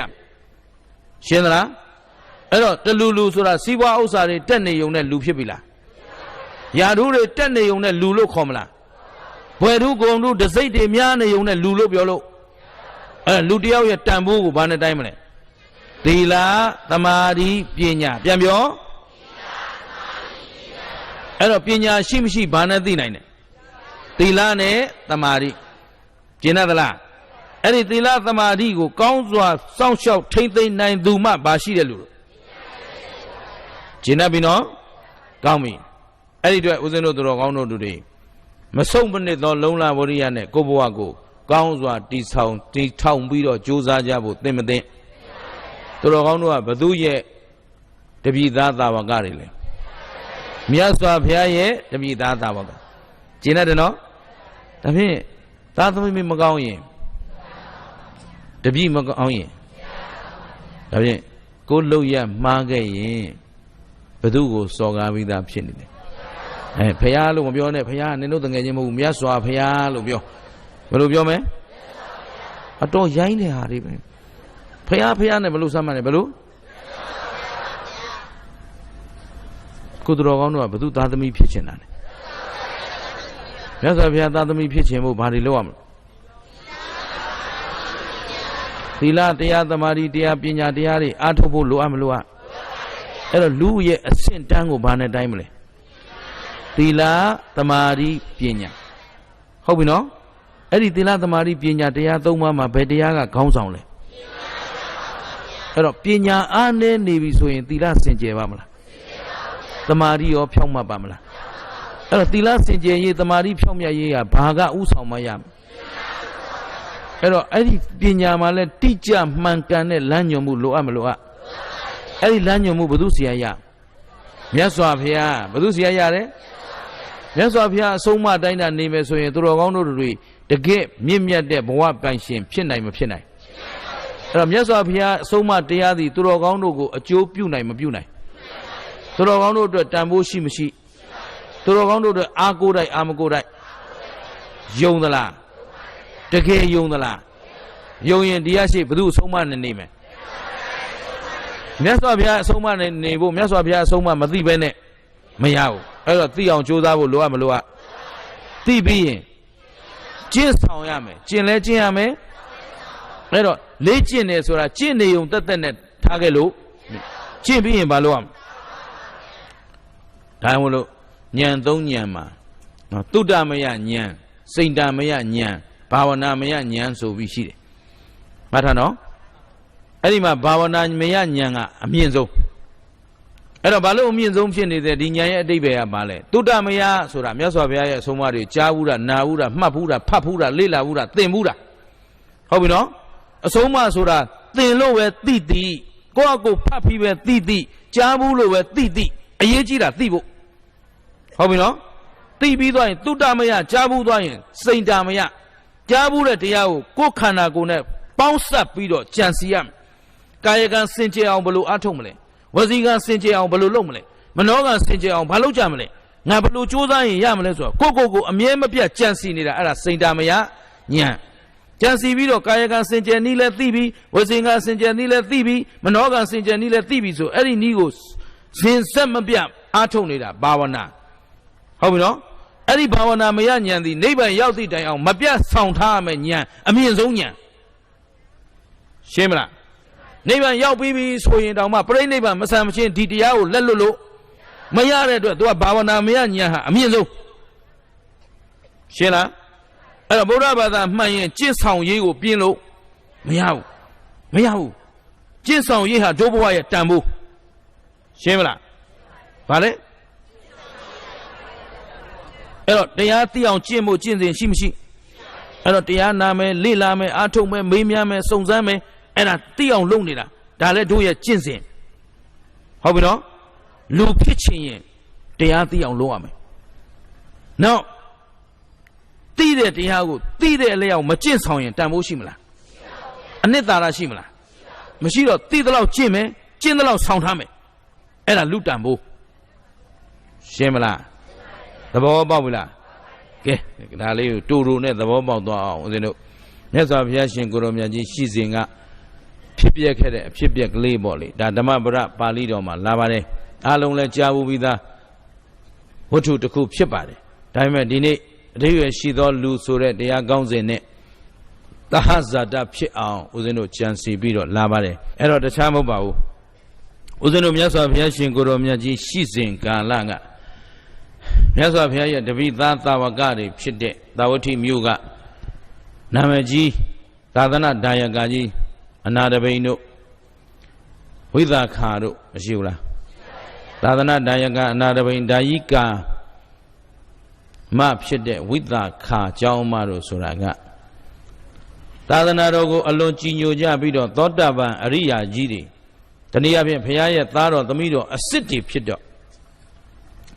သီလလည်းစင်ကြယ်ကြတယ်သမာဓိလည်းခိုင်မာကြတယ်ပညာလည်းပြည့်ဝကြတယ်ဒီတော့သီလသမာဓိပညာပြည့်ဝတဲ့မြတ်စွာဘုရားရဲ့သားတော်သမီးတော်အစစ်တွေကသာသနာတော်ကိုထောက်ပံ့နေတော့အလွန်ပဲတန်ဖိုးရှိတာပေါ့ဗျာမြတ်အနာတပိန်ရဲ့အိမ်မှာအ ਨੇ ဆုံးတန်ခါ2000ဝိသခာရဲ့အိမ်မှာတန်ခါ2000ဒါနေ့စဉ်ဆုံးဝတ်ရှိတယ်မနေ့ပိုင်းမှာဆုံးဝတ်အာဂန္တုယဟန်900နော်နေ့စဉ်ဆုံးခံယဟန်900နောက်ကိလနာယဟန်900နော်ဒီလို2000ရှိတယ်အဲ့တော့နောက်တစ်ခုကတခြားသောဝိသခာအနာတပိန်မဟုတ်တဲ့တခြားသာဝတိကတထေးတွေရက်ထဲကနည်းနည်းစေတနာတရားသရတရားထက်သန်တဲ့ပုဂ္ဂိုလ်တွေဆွမ်းလောင်းအသင်းတွေနော်ဓမ္မဝတ်အသင်းတွေဒါသာဝတိပါအများကြီးရှိတယ်အဲ့ဒီအသင်းတွေကမြတ်စွာဘုရားအမှုရှိတဲ့သံဃာတွေကိုပင့်ပြီးတော့ဆွမ်းအစရှိတဲ့လူဝဲဝတ္ထုလူမဲတရားနာမဲဒီလိုအစီအစဉ်တွေဖြစ်လာပြီဆိုရင်အရင်ဆုံးယဟန်တော်များမေးတာကဒီအလူပွဲကိုဝိသခလာမလားဒါမှမဟုတ်အနာတပိန်လာမလားတယောက်ယောက်မလာဘူးဆိုရင်အဲ့ဒီအလူပွဲကအချီးနှီးပဲတဲ့ဘယ်သူမှတိတ်ပြီးတော့မကြွကြဘူးတဲ့ကြွရင်လည်းအစစ်မပြေဘူးတဲ့ဟုတ်ပလားဥမာအမတန်မှဂုံသိက္ခာကြီးမားတဲ့မြတ်စွာဘုရားရှင်လို့အရှင်မြတ်ကြီးကြွလာရင်မြတ်စွာဘုရားနဲ့ထိုက်တန်တဲ့ပူဇော်မှုရှိဖို့လိုအပ်မလိုအပ်ဒါအရေးကြီးတယ်နော်သူဂုံနဲ့သူဂုံနဲ့သူခုတရားပွဲမှာသူတော်ကောင်းတို့ခုခန္ဓာပြင်ဆင်မှုတွေစနစ်တကျဒါမပြင်ဆင်ဘူးလားဒါဘယ်ဂုံနဲ့ညီအောင်လုပ်တာလဲဘုရားဂုံတရားဂုံတန်မရှိဘူးလားတရားဝဲကြီးဒါတွေမလိုပါဘူးလို့ပြောလို့မရဘူးတင့်တယ်အောင်လုပ်ရမယ်ဟင်ခန္ဓာအောင်လုပ်ရမယ်ထဲဝအောင်လုပ်ရမယ်မြင့်မြတ်အောင်လုပ်ရမယ်အမြတ်ဆုံးကိုပူဇော်နေတာဂုံနဲ့လျှော်အောင်လုပ်ရတယ်သဘောပါလားမြတ်စွာဘုရားကအကုန်အစွဲကြုတ်ပြီးသားသီလသမာဓိပညာပြည့်စုံပြီးသားမလိုပါဘူးဆိုပြီးတော့ထယံခင်းပြီးတော့ဖြာစုပ်ခင်းထားလို့ရမလားအေးမတင့်တယ်ဘူးလေကျင်းတယ်နော်သဘောပေါက်သလားဒါမို့ဘုရားဖြစ်ဖို့ကျင့်တာပဲကိလေသာကုန်ခန်းဖို့ကျင့်တာမျက်ရှိစုပ်ကျဲလိုက်တော့ဘာဖြစ်လာတော့အပရာဇိတပလင်ကြီးပေါက်လာတယ်နင်တို့မပြောနဲ့ငါပဲပြောမယ်နင်တို့တက်မှာမဟုတ်ဘူးဟင်အပရာဇိတပလင်ကြီးဆိုအလွန်မြတ်သောပလင်ကြီးမပေါ်ဘူးလားအဲ့ဒါဘာဖြစ်အောင်ကျင့်မဲ့လူမို့လို့ဘုရားဖြစ်အောင်ကျင့်မဲ့လူမလို့နင်တို့ကားတို့တက်တော့ဘာလို့မလဲကျတဲ့နေရာကောက်ထိုင်ဖြစ်သွားမှာပေါ့ရှင်းလားသဘောပေါက်သလားအဲ့တော့ထိုက်တန်တဲ့ပူဇော်မှုဆိုတာရှိကိုရှိရတယ်သူဂုံနဲ့လျော်ညီတဲ့ပူဇော်မှုအဲ့တော့မြတ်စွာဘုရားကြွတယ်မြတ်စွာဘုရားနဲ့လျော်တဲ့ပူဇော်မှုမပြုတ်နိုင်ဘူးဆိုမြတ်စွာဘုရားမှာပြင်ပန်းခြင်းဆင်းရဲခြင်းနွမ်းပါခြင်းမဖြစ်ဘူးလားအေးရှင်သာရိပုတ္တရာကြွတယ်ရှင်သာရိပုတ္တရာဂုံနဲ့ညီအောင်ရှင်မမောက္ကလံကြွတယ်ရှင်မမောက္ကလံဂုံနဲ့ညီအောင်ရှင်မကတ္တဝကြီးဥဆောင်ကြွတယ်ရှင်မကတ္တဝဂုံနဲ့ညီအောင်ဒီလိုပူဇော်ဖို့ကြတော့ အဲ့ဒီမြတ်စွာဘုရားရဲ့တပည့်သားသာဝကအစစ်ကြီးတွေဖြစ်တဲ့သီလသမာဓိပညာနဲ့ပြည့်စုံတဲ့သောတာပန်ပုဂ္ဂိုလ်ကြီးဖြစ်တဲ့အနာတပိန်ဝိသခါတို့မပါလို့မရအဲ့တော့သူတို့မပါလို့မရဘူးဆိုတော့ဒီသာဝတိမြို့ကြီးလူပေါင်းတန်း80ရှိတဲ့မြို့ကြီးမှာအလူလုတ်တိုင်းသူတို့ပါတယ်ဆိုတော့ဒီမြို့ကြီးမှာအလူကလည်းပြတ်တယ်လို့မရှိဘူးအဲ့တော့ဒီပုဂ္ဂိုလ်နှစ်ယောက်ကအမြဲတမ်းအလူလုတ်တိုင်းအပြင်ထွက်လုံနေရတော့သူ့အိမ်မှာကြီးကြပ်နိုင်မှုမရှိဘူးမရှိတော့ဘာလို့ရအောင်ဆိုတော့ဝိသခါကကောအနာတပိန်ကကောသူတို့ရဲ့သားသမီးမြေးမြစ်ဆွေမျိုးတွေကယုံကြည်စိတ်ချရတဲ့ကူလူကိုလက်လွဲပြီးတော့ထားဟုတ်ပလားဟဲ့အားလုံးသဘောပေါက်တယ်နော်မျက်စိတွေရောမြင်ရလားဝိသခအနာတပိန်ရဲ့တန်ဖိုးကိုမျှော်မှန်းလို့ရသလားမှန်းကြည့်ပါနော်မြင့်မြတ်သောပုဂ္ဂိုလ်တွေနော်ကြွမြန်းလာတယ်အလူခံတယ်နော်ဆိုတာထိုက်တန်မှုရှိလို့ဒီပုဂ္ဂိုလ်မှာထိုက်တန်တဲ့ပူဇော်နိုင်စွမ်းရှိလို့ဒါမြတ်သောပုဂ္ဂိုလ်လာတာမဟုတ်ရင်မလာဘူးရှင်းတယ်နော်ကဲဒီတော့ပူဇော်ပွဲတွေတိုင်းအနာတပိန်တို့သွားကြရတော့လက်လွှဲထားတော့ဝိသခအကြောင်းမကြီးကလည်းသူ့မြေးမလေးကိုလွှဲထားတယ်အနာတပိန်တထေးကလည်းပထမသူ့သမီးကြီးမဟာသုဘတ္တာကိုတာဝန်ပေးပြီးတော့စီစဉ်ခိုင်းတယ်အဲ့တော့ဂုံမြင့်သူအမျိုးမြတ်သူတို့ရဲ့သားသမီးဆိုတော့မိဘစကားကိုမြေဝဲမကြနားထောင်တယ်မိဘဖြစ်ချင်တာကိုစိတ်တိုင်းကြဖြစ်အောင်ရွတ်ဆောင်ပေးတယ်ဒါလေးလည်းမှတ်ထားမိကောင်းဖခင်သားသမီးအမျိုးမြတ်သူဆိုတာဒီလိုပါအဲ့တော့မိဘကယုံကြည်လို့လွှဲအပ်ထားရင်လွှဲအပ်ထားတဲ့အတိုင်းစနစ်တကျလုပ်တော့မဟာသုဘတ္တာဟာလည်းယဟန်တန်ဃာများအလိုကြစိတ်တိုင်းကြအောင်နော်ကျေနပ်အောင်ရွတ်ဆောင်ပေးနိုင်တဲ့တကယ်ဥပသိက္ခာမတာဝန်ကြီးတယ်ဒါပေမဲ့အချိန်တန်တော့မဟာသုဘတ္တာအိမ်အောင်ကြသူ့မျိုးသားတော့လိုက်သွားဆိုတော့ဒီဘက်တာဝန်မထမ်းဆောင်နိုင်တော့သုလသုဘတ္တာကိုခန့်အဲ့တော့သုလသုဘတ္တာအလတ်မခန့်ပြီးတော့အလတ်မကတခါတည်းဆောင်ရွက်သူလည်းအိမ်အောင်ကြသွားပြန်ကဲကြပါတယ်မြန်ပြောနော်နောက်ဆုံးကြတော့သူမနာအလှဲ့ရောက်သွားတယ်ဘယ်သူလဲသူမနာဆိုတာသမီးငယ်လေးအနာတပိန်တထေးရဲ့သမီးငယ်လေးသူမနာကဝေယဝဆပြုရတယ်အဲ့တော့သူမနာကကြတော့မဟာသုဘတ္တာသုလသုဘတ္တာတို့ထက်ပို့ပြီးတော့ထူးချွန်ထက်မြက်တဲ့ပုဂ္ဂိုလ်တဲ့ဟုတ်ပြီနော်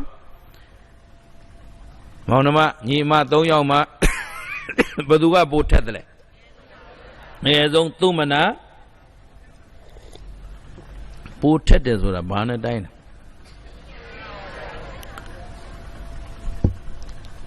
တမျိုးတည်းမပြောနဲ့ဗျငပြင်းနေရနှဝင်ပညာဆိုရင်တခုတည်းပြောပြီးနင်တို့အဲ့ဒါပြဿနာတက်အောင်မယ်နောက်ကစောရကတက်မဲ့လူကလာအောင်မယ်တိုက်ခိုက်မဲ့လူကလာအောင်မယ်ဆော်မဲ့တီးမဲ့လူကလာအောင်မယ်မြန်မာလူမျိုးတွေရဲ့နော်အကျင့်အဲ့တော့အပြစ်လွတ်အောင်ပြောဘာနဲ့တိုင်းမလဲ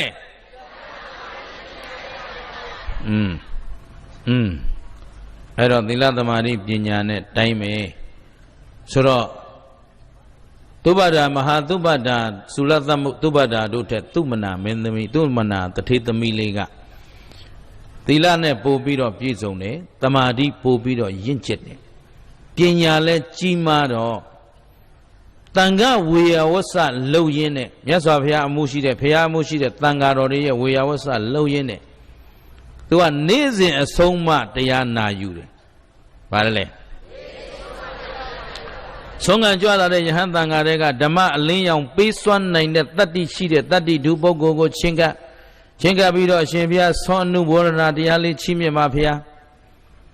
အဲဒီထဲမှာသူတော်ကောင်းတို့လောဘစိတ်ကဘယ်လိုရှိပါသလဲဒေါသစိတ်ကဘယ်လိုရှိပါလဲသောမနတသာဟဂုတ်ဒိဋ္ဌိကတသံယုတ်စိတ်ဆိုတာဘာလဲသောမနတ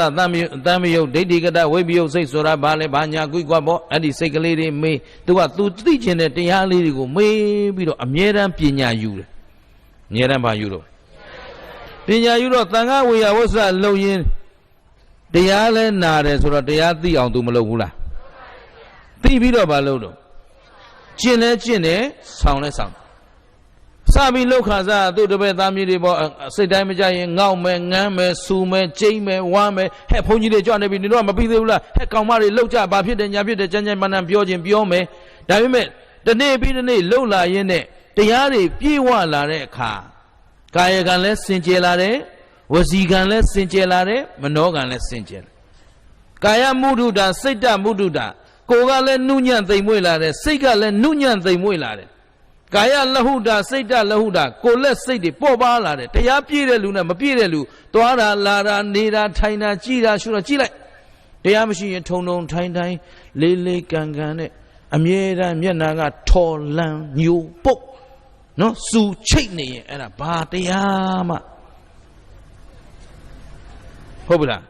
တရားပြည့်ဝနေတဲ့လူကကာယလဟုတာစိတ်တလဟုတာခန္ဓာကိုယ်ကလည်းပေါ့ပါနေတယ်စိတ်ကလည်းပေါ့ပါနေတယ်သူ့မှာ tension ဆိုတာတင်းအားတွေမရှိဘူးသဘောပါလားကာယမုဒုတာစိတ်တမုဒုတာကိုယ်ကလည်းနုညံ့သိမ်မွေ့တယ်စိတ်ကလည်းနုညံ့သိမ်မွေ့တယ်ပြောတာဆိုတာကာယကံမှာလည်းကြည့်လိုက်ရင်ပြေပြေပြစ်ပြစ်ချိုချိုတာတာပြောတယ်ဘယ်သူကိုမှမောက်မောက်မာမာငေါက်ငန်းပြီးမပြောရှင်းပြီနော်ကောင်းပြီအဲ့တော့တနေ့တခြားသူသီလသမာဓိပညာတွေမြင့်မားပြီးတော့လာအဲ့တော့ဝေယဝဆပြုတယ်တရားနာတယ်တရားအထုတ်တယ်ဆိုတော့အထုတ်ရင်းနဲ့ तू ကပထမသောတာပန်နောက်သဂရကံတည်တယ်နောက်ပါတည်တော့သဂရကံတည်တယ်ဆိုတော့နှစ်မက်နှစ်ဖို့ပေါ့ဗါလဲနှစ်မက်နှစ်ဖို့ဆိုတော့သောတာပန်ထက်သဂရကံသည်သီလအဆင့်တန်းမြင့်တယ်မှတ်ထားနော်သောတာပန်ထက်သဂရကံကသီလအဆင့်တန်းသမာဓိအဆင့်တန်းကိုပညာအဆင့်တန်းကိုအဲ့တော့သောတာပန်နဲ့သဂရကံဘာကွာလဲလို့မေးရင်သီလသမာဓိပညာကွာတယ်ဒါဖြင့်ပုထုဇဉ်နဲ့သောတာပန်ရောဘာကွာတော့အခုပုထုဇဉ်ရဲ့သီလကမြဲသလားမမြဲဘူးသောတာပန်သီလကမြဲတယ်သောတာပန်မှာ၅ပါးသီလဘယ်သောအခါမှကြိုးခြင်းပေါက်ခြင်းပျောက်ခြင်းကြားခြင်းမရှိတော့မေ့နေလို့ကြိုးသွားတယ်ဆိုတာတောင်မရှိဘူးတဲ့အဓိသီလဖြစ်သွားပြီ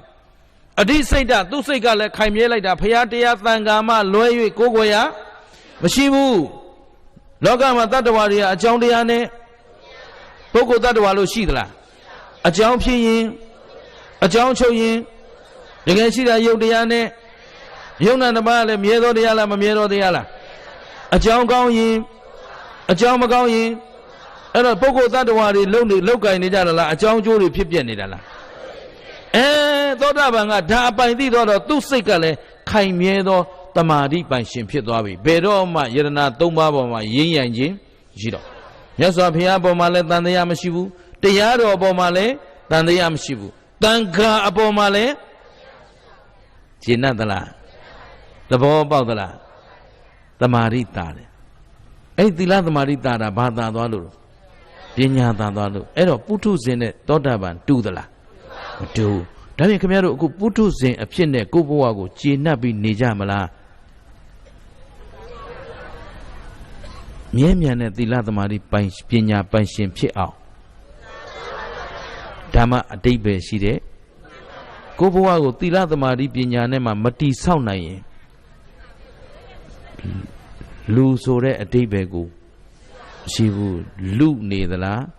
လူနေသလားဒီနှစ်ခုသာမှတ်တာငါဟာလူနေသူဆိုရင်လေမေးနေမှာဆိုလို့အိတ်နေကြလိမ့်မယ်လူနေရင်လေအေးလူနေရင်လေ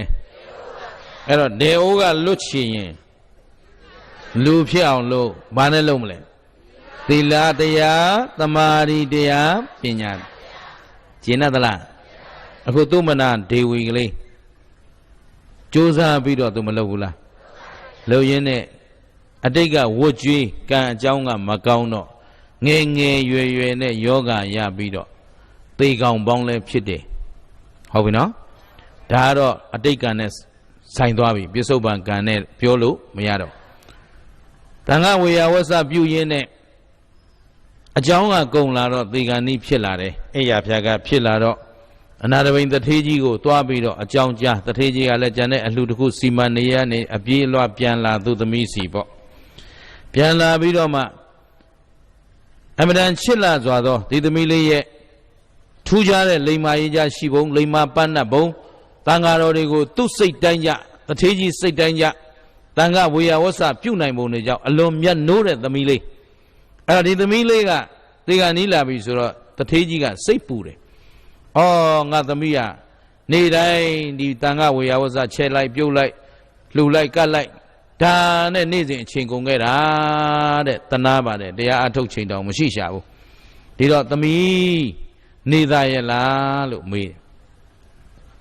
အဲ့တော့ဟိုကသူမနာကဘာပြောတော့သူမနာကဘာပြောတော့ဆိုတော့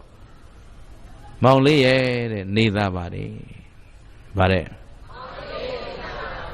ခေါ်ဗျာ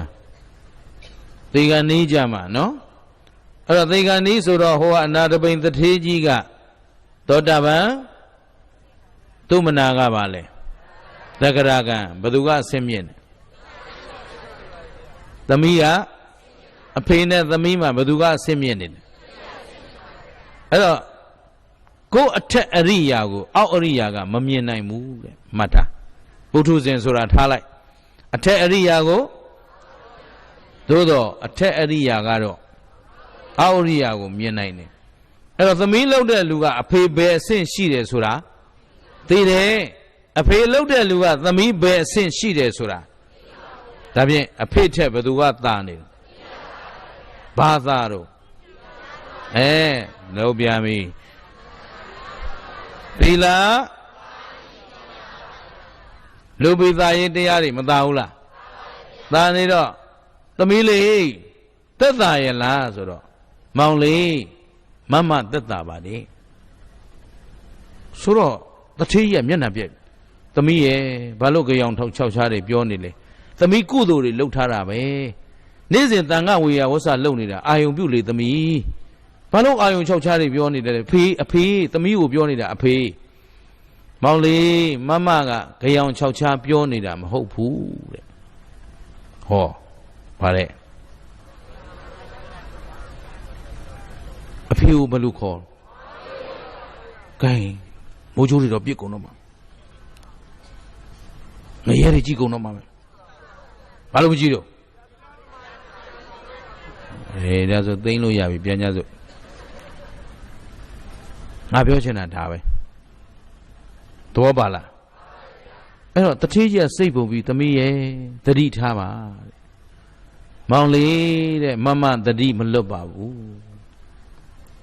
ကဲပြောပြီးတော့သေရောဟုတ်ပလား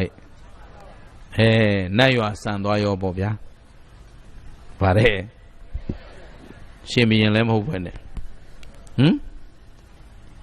ရှင်ဘုရင်သေရင်ရဆန်တယ်လို့မပြောဘူးလားသေကြရဲ့လားနတ်ရွာဆန်တာသေကြရဲ့လားဘုရင်ကြီးသေတော့မယ်ဘုရင်ကြီးနတ်ရွာဆန်တာသေကြရဲ့လားဒါပေမဲ့သူမနာနတ်ရွာဆန်တာတော့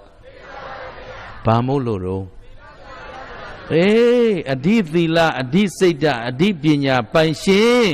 သူလိုလူမနတ်ရွာမဆိုင်ရင်နတ်ရွာဆန်မဲ့လူဂျေနသလားသဘောပေါက်သလားကောင်းပြီအဲ့တော့အနာတပိန်တထေးကြီးကသမီးသေးသွားတော့စိတ်ထဲမှာယူကျုံမရဖြစ်ပြီးငိုရှာတယ်ဘာလို့လဲသောတာပန်ကြီးဘာဖြစ်နေငိုတာပေါ့သောတာပန်ဒေါသမမကုန်သေးပဲငိုတယ်ဆိုတာဒေါသကငိုတာနော်သောတာပန်ကဒိဋ္ဌိနဲ့ဝိသိကိစ္စသာကင်းသေးတာသူ့မှာလောဘလည်းမကုန်သေးဘူးဒေါသလည်းမကုန်သေးဘူးမောဟလည်းမကုန်သေးဘူးမကုန်သေးတော့မျက်ရည်ဆက်လက်နဲ့ယူကျုံမရဖြစ်ပြီးသူ့စိတ်ထဲမှာပူဆွေးပြီးတော့သမီးအတုပစီစဉ်ပြီးတဲ့အခါမြတ်စွာဘုရားကြောင်းတော်သွားအဲ့တော့မျက်နှာတွေပြည့်နေမြတ်စွာဘုရားကတော့မြတ်စွာဘုရားမေးတာပေါ့ကျောင်းတော်ကြီးဘယ်နဲ့တော့ခင်ဗျ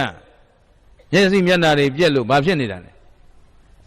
ပြောလိုက်ခါမှာမျက်ရည်တွေပေါက်ကြအရှင်ဘုရားရဲ့တပည့်တော်စိတ်မကောင်းလို့ပါဟာဘာဖြစ်လာတော့တခါကြီးရဲ့တပည့်တော်သမီးလေးဆုံးသွားပြီဗျာသံဃဝေဒဝဆတပည့်တော်ကိုစားအမတန်အားကိုးရတဲ့သမီးလေးသူမနာဆုံးပြီဗျာတခါကြီးလည်းသိနေတာပဲသိနေတာပေါ့ तू ကဘာတော့သောတာပန်မှာအတိတရားရှိမရှိတခါကြီးသိနေတာပဲယုံနာဓမ္မသင်္ခါရဆိုတာမြဲတယ်လို့ယံကိဉ္စီသမှုရိယဓမ္မံသဗ္ဗန္တနိယောဓဓမ္မန္တိဖြစ်သမျှတရားအလုံးပြတ်တတ်တာတခါကြီးသိနေတာပဲတခါကြီးရဲ့ဒါဝမ်းနေစရာမှမဟုတ်ပဲမွေးချိန်တန်မွေးသေးချိန်တန်သေမှာပေါ့သေတတ်တဲ့တရားသေမှာပေါ့တခါကြီးအရှင်ဘုရားတဲ့ဒါတပည့်တော်ဝမ်းနေတာမဟုတ်ဘူး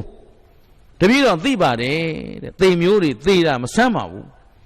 ဒါပေမဲ့ကုသိုလ်တရားတွေအထုတ်နေတဲ့တပည့်တော်သမီးသေကံနိကြောင်၆ချားတွေပြောသွားတယ်ဗျာတဲ့သူလားရမကောင်းနိုင်ဘူးဟာတခါကြီးဘယ်လိုပြောလို့တော့မြတ်စွာဘုရားမသိဘူးလားသိပြီးသားဒါပေမဲ့သူတကာကို तू ပြောလာမှဟောဖြစ်မှာဟုတ်ငါသိပါတယ်ကွာမင်းဒီလိုခေါ်တာမလားလို့ပြောရင်ဘယ်တန်ဖိုးလျော့သွားမှာပေါ့အဲ့တော့တခါကြီးဘယ်လိုပြောလို့တော့မမဗျာတပည့်တော်ကသမီးနေသားရဲ့လားလို့မေးတော့မောင်လေးမမနေသားပါတယ်လို့ပြောတယ်တဲ့ဟုတ်ပြီနော်ပါတယ်အဖေကိုသမီးကဘယ်လိုခေါ်တော့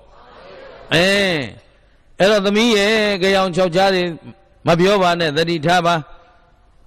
ကိုပြုခဲ့တဲ့ကာယကံဝစီကမနောကံကုသိုလ်တွေတန်ခဝေယဝဇ္ဇကုသိုလ်တွေအာယုံပြုစမ်းပါသမီးရဲ့အဲ့ဒီလိုတွေသတိလက်လွတ်မလုပ်ပါနဲ့ကြောင်၆ချားတွေမပြောပါနဲ့ဆိုတော့မောင်လေးတဲ့မမကြောင်၆ချားပြောနေတာမဟုတ်ပါဘူးလို့ပြောတယ်ဖယားအဲ့ဒါနဲ့တပည့်တော်စိတ်ထဲစိတ်မကောင်းလုံးလို့သတိထားပါသမီးရဲ့လို့ပြောတော့မောင်လေးရေမမသတိလက်မလွတ်ပါဘူးလို့ပြောပြီးသေသွားတယ်ဖယားဆိုတော့မှမြတ်စွာဘုရားသာဓုတဲ့ဗါတယ်ဆိုတော့ဟိုကကျောင်းတကာကြီးကငိုရမလို့ညီရမလို့ဖြစ်ဟိုမှာစိတ်မကောင်းလို့ယူကျုံမရဖြစ်ပြောနေတာမြတ်စွာဘုရားကောင်းတယ်လို့တော့တော်တော်ခက်နေတာပေါ့နော်ဒါပေမဲ့ဘုရားကိုကြည်ညိုပြီးသားပုဂ္ဂိုလ်ယုံကြည်ပြီးသားပုဂ္ဂိုလ်ဆိုတော့အရှင်မြတ်ဘုရားတဲ့ဘယ်လိုအကြောင်းကြောင့်ပါလဲဘုရားတက္ကကြီးတဲ့ဟောဒီသတ္တဝါတွေရဲ့အယုတ်အမြတ်ကိုဘာနဲ့တိုင်းမလဲသီလတရားသမာဓိတရားပညာတရားဘယ်နှပါးနဲ့တိုင်းပါလဲအဲ့တော့ကြီးတယ်ငယ်တယ်ဘာနဲ့ခွဲမလဲသီလသမာဓိပညာနဲ့ခွဲတာသဘောပါသလားအဲ့တော့ကိုယ့်ထက်အသက်ကြီးတဲ့လူထိုင်ကြော့နေတယ်ဆိုတာအသက်ကြီးလို့ကြော့တာလားသီလသမာဓိပညာကိုကြော့တာလားအဲ့ဒါသက်ကြီးပူဇော်ပွဲတချို့ပြုံးနဲ့ကိုယ်သီလကကြော့ခံတိုက်သလားကိုယ်သီလကအပူဇော်ခံနိုင်တဲ့သီလရှိခဲ့ပြီလားသူတို့ကိုအကျိုးပြုနိုင်တဲ့သီလဟုတ်ကဲ့လားဒါစဉ်းစားအောင်သဘောပါသလားတယောက်လက်အုပ်ချပြီးကြော့နေကြတယ်ခုယဟန်တန်ဃာတွေမှာအသက်ကိုတောင်အဓိကမထားဘူးယဟန်တန်ဃာကြတော့ရှင်းတယ်အရှင်ဘုရားဘယ်နှဝါရှိပြီလဲကိုယ့်ထက်တရက်တမနဲ့တစ်စက္ကန့်ဝါကြီးနေရင်ကြော့ရတယ်ဝကြီးဝငယ်ပြုရတယ်ရှင်းမလားဘာကိုကြော့တာသီလသမာဓိဒါဖြင့်တကယ်တန်ဖိုးအစစ်ကဘာလဲသီလသမာဓိပညာကျင့်တတ်ကြလားတက္ကကြီးတဲ့တက္ကကြီးကိုမောင်လေးနဲ့ပြောမှာဗောတဲ့တက္ကကြီးကအငယ်သူကအကြီးတဲ့ဟုတ်ပလားရဲ့ဘာငယ်နေတာလဲအဲ့တော့သောတာပန်နဲ့သက္ကရာကံဘယ်သူကအဆင့်မြင့်လဲအရှင်ဘုရားဘယ်လိုပြောလိုက်တာလဲတက္ကကြီးတဲ့တက္ကကြီးသမီးကအမတန်မှပညာပြည့်ဝတဲ့သမီးပါတဲ့တန်ခဝေယဝဆပြုရတဲ့အချိန်ကလေးမှာသူ့ဘဝအတွက်အဓိပ္ပာယ်ရှိအောင်အချိန်တိုလေးနဲ့ရအောင်အားထုတ်သွားနိုင်တယ်ဒါကြောင့်မို့အသက်ရှည်တာတိုတာမှာကြာနေရတာခဏလေးနေရတာကအဓိကလားအဓိပ္ပာယ်ရှိအောင်လုပ်နိုင်ဖို့ကအဓိကလားအဲ့တော့ကိုနေတဲ့အသက်ကိုပြန်စစ်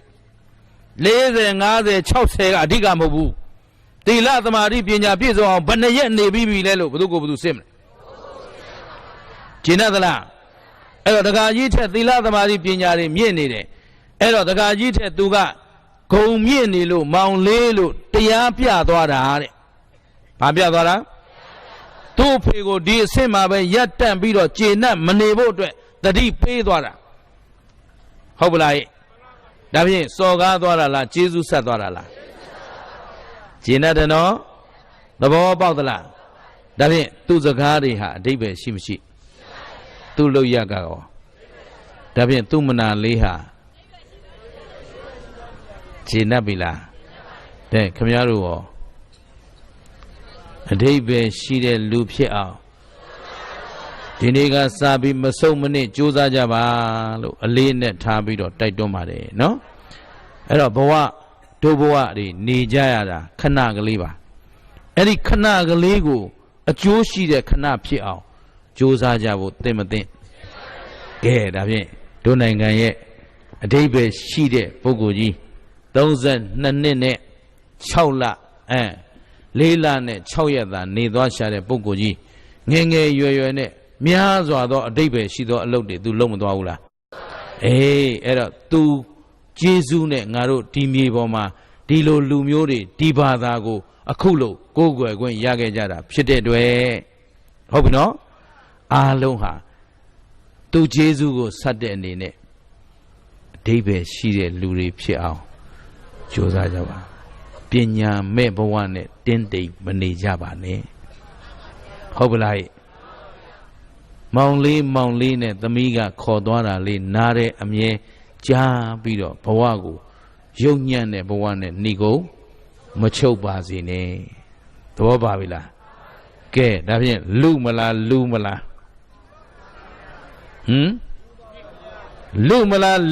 းလူဖြစ်အောင်ဘာနဲ့ကြိုးစားမလဲရှင်းပြီလားဟဲ့ဒါဖြင့်သတိထားပညာနဲ့ကြည့်ဘယ်သူကိုဘယ်သူကြည့်မယ်သူတို့သားတွေလက်ညှိုးထိုးပြီးတိုင်းထွာနေဖို့လားကိုတိုင်းထွာဖို့လားဒါဖြင့်သတိထားဝရိယဆိုင်ပညာနဲ့ကြည့်ခန္ဓာဘယ်နှပါးအားလုံးဟာမြဲသောတရားလားမမြဲသောတရားလားဖြစ်ပြီးတော့ကဲဖြစ်ပြီးပြတ်တာဘာသစ္စာသိတဲ့ဉာဏ်ကမေဃသစ္စာလာရင်ဒီဘက်ကယုံညံ့တဲ့ဒုတ်တိလတွေလာအောင်မလားသေတာကနောက်ခန္ဓာမလာတာကသစ္စာဘယ်နှချက်ကသစ္စာ၄ချက်တပြိုင်တည်းကြိုက်မှသာလျင်တန်တရားဝတ်တွင်းကလွတ်ကင်းနိုင်မှာမို့လို့ယခုလိုမမေ့အပ်တဲ့ကျေးဇူးရှင်ပုဂ္ဂိုလ်ကြီးဤတရားတစ်နှစ်မြောက်မွေးနေ့မှာဒီနေ့ကစပြီးတော့ကိုယ့်ဘဝကိုအဓိပ္ပာယ်ရှိသောလူအဖြစ်နဲ့ကျေးဇူးရှိသောပုဂ္ဂိုလ်အားလုံးကိုကျေးဇူးဆက်နိုင်ကြပါစေလို့ဆန္ဒပြုရင်းနဲ့ဒီညဒီမြနဲ့နာကြစို့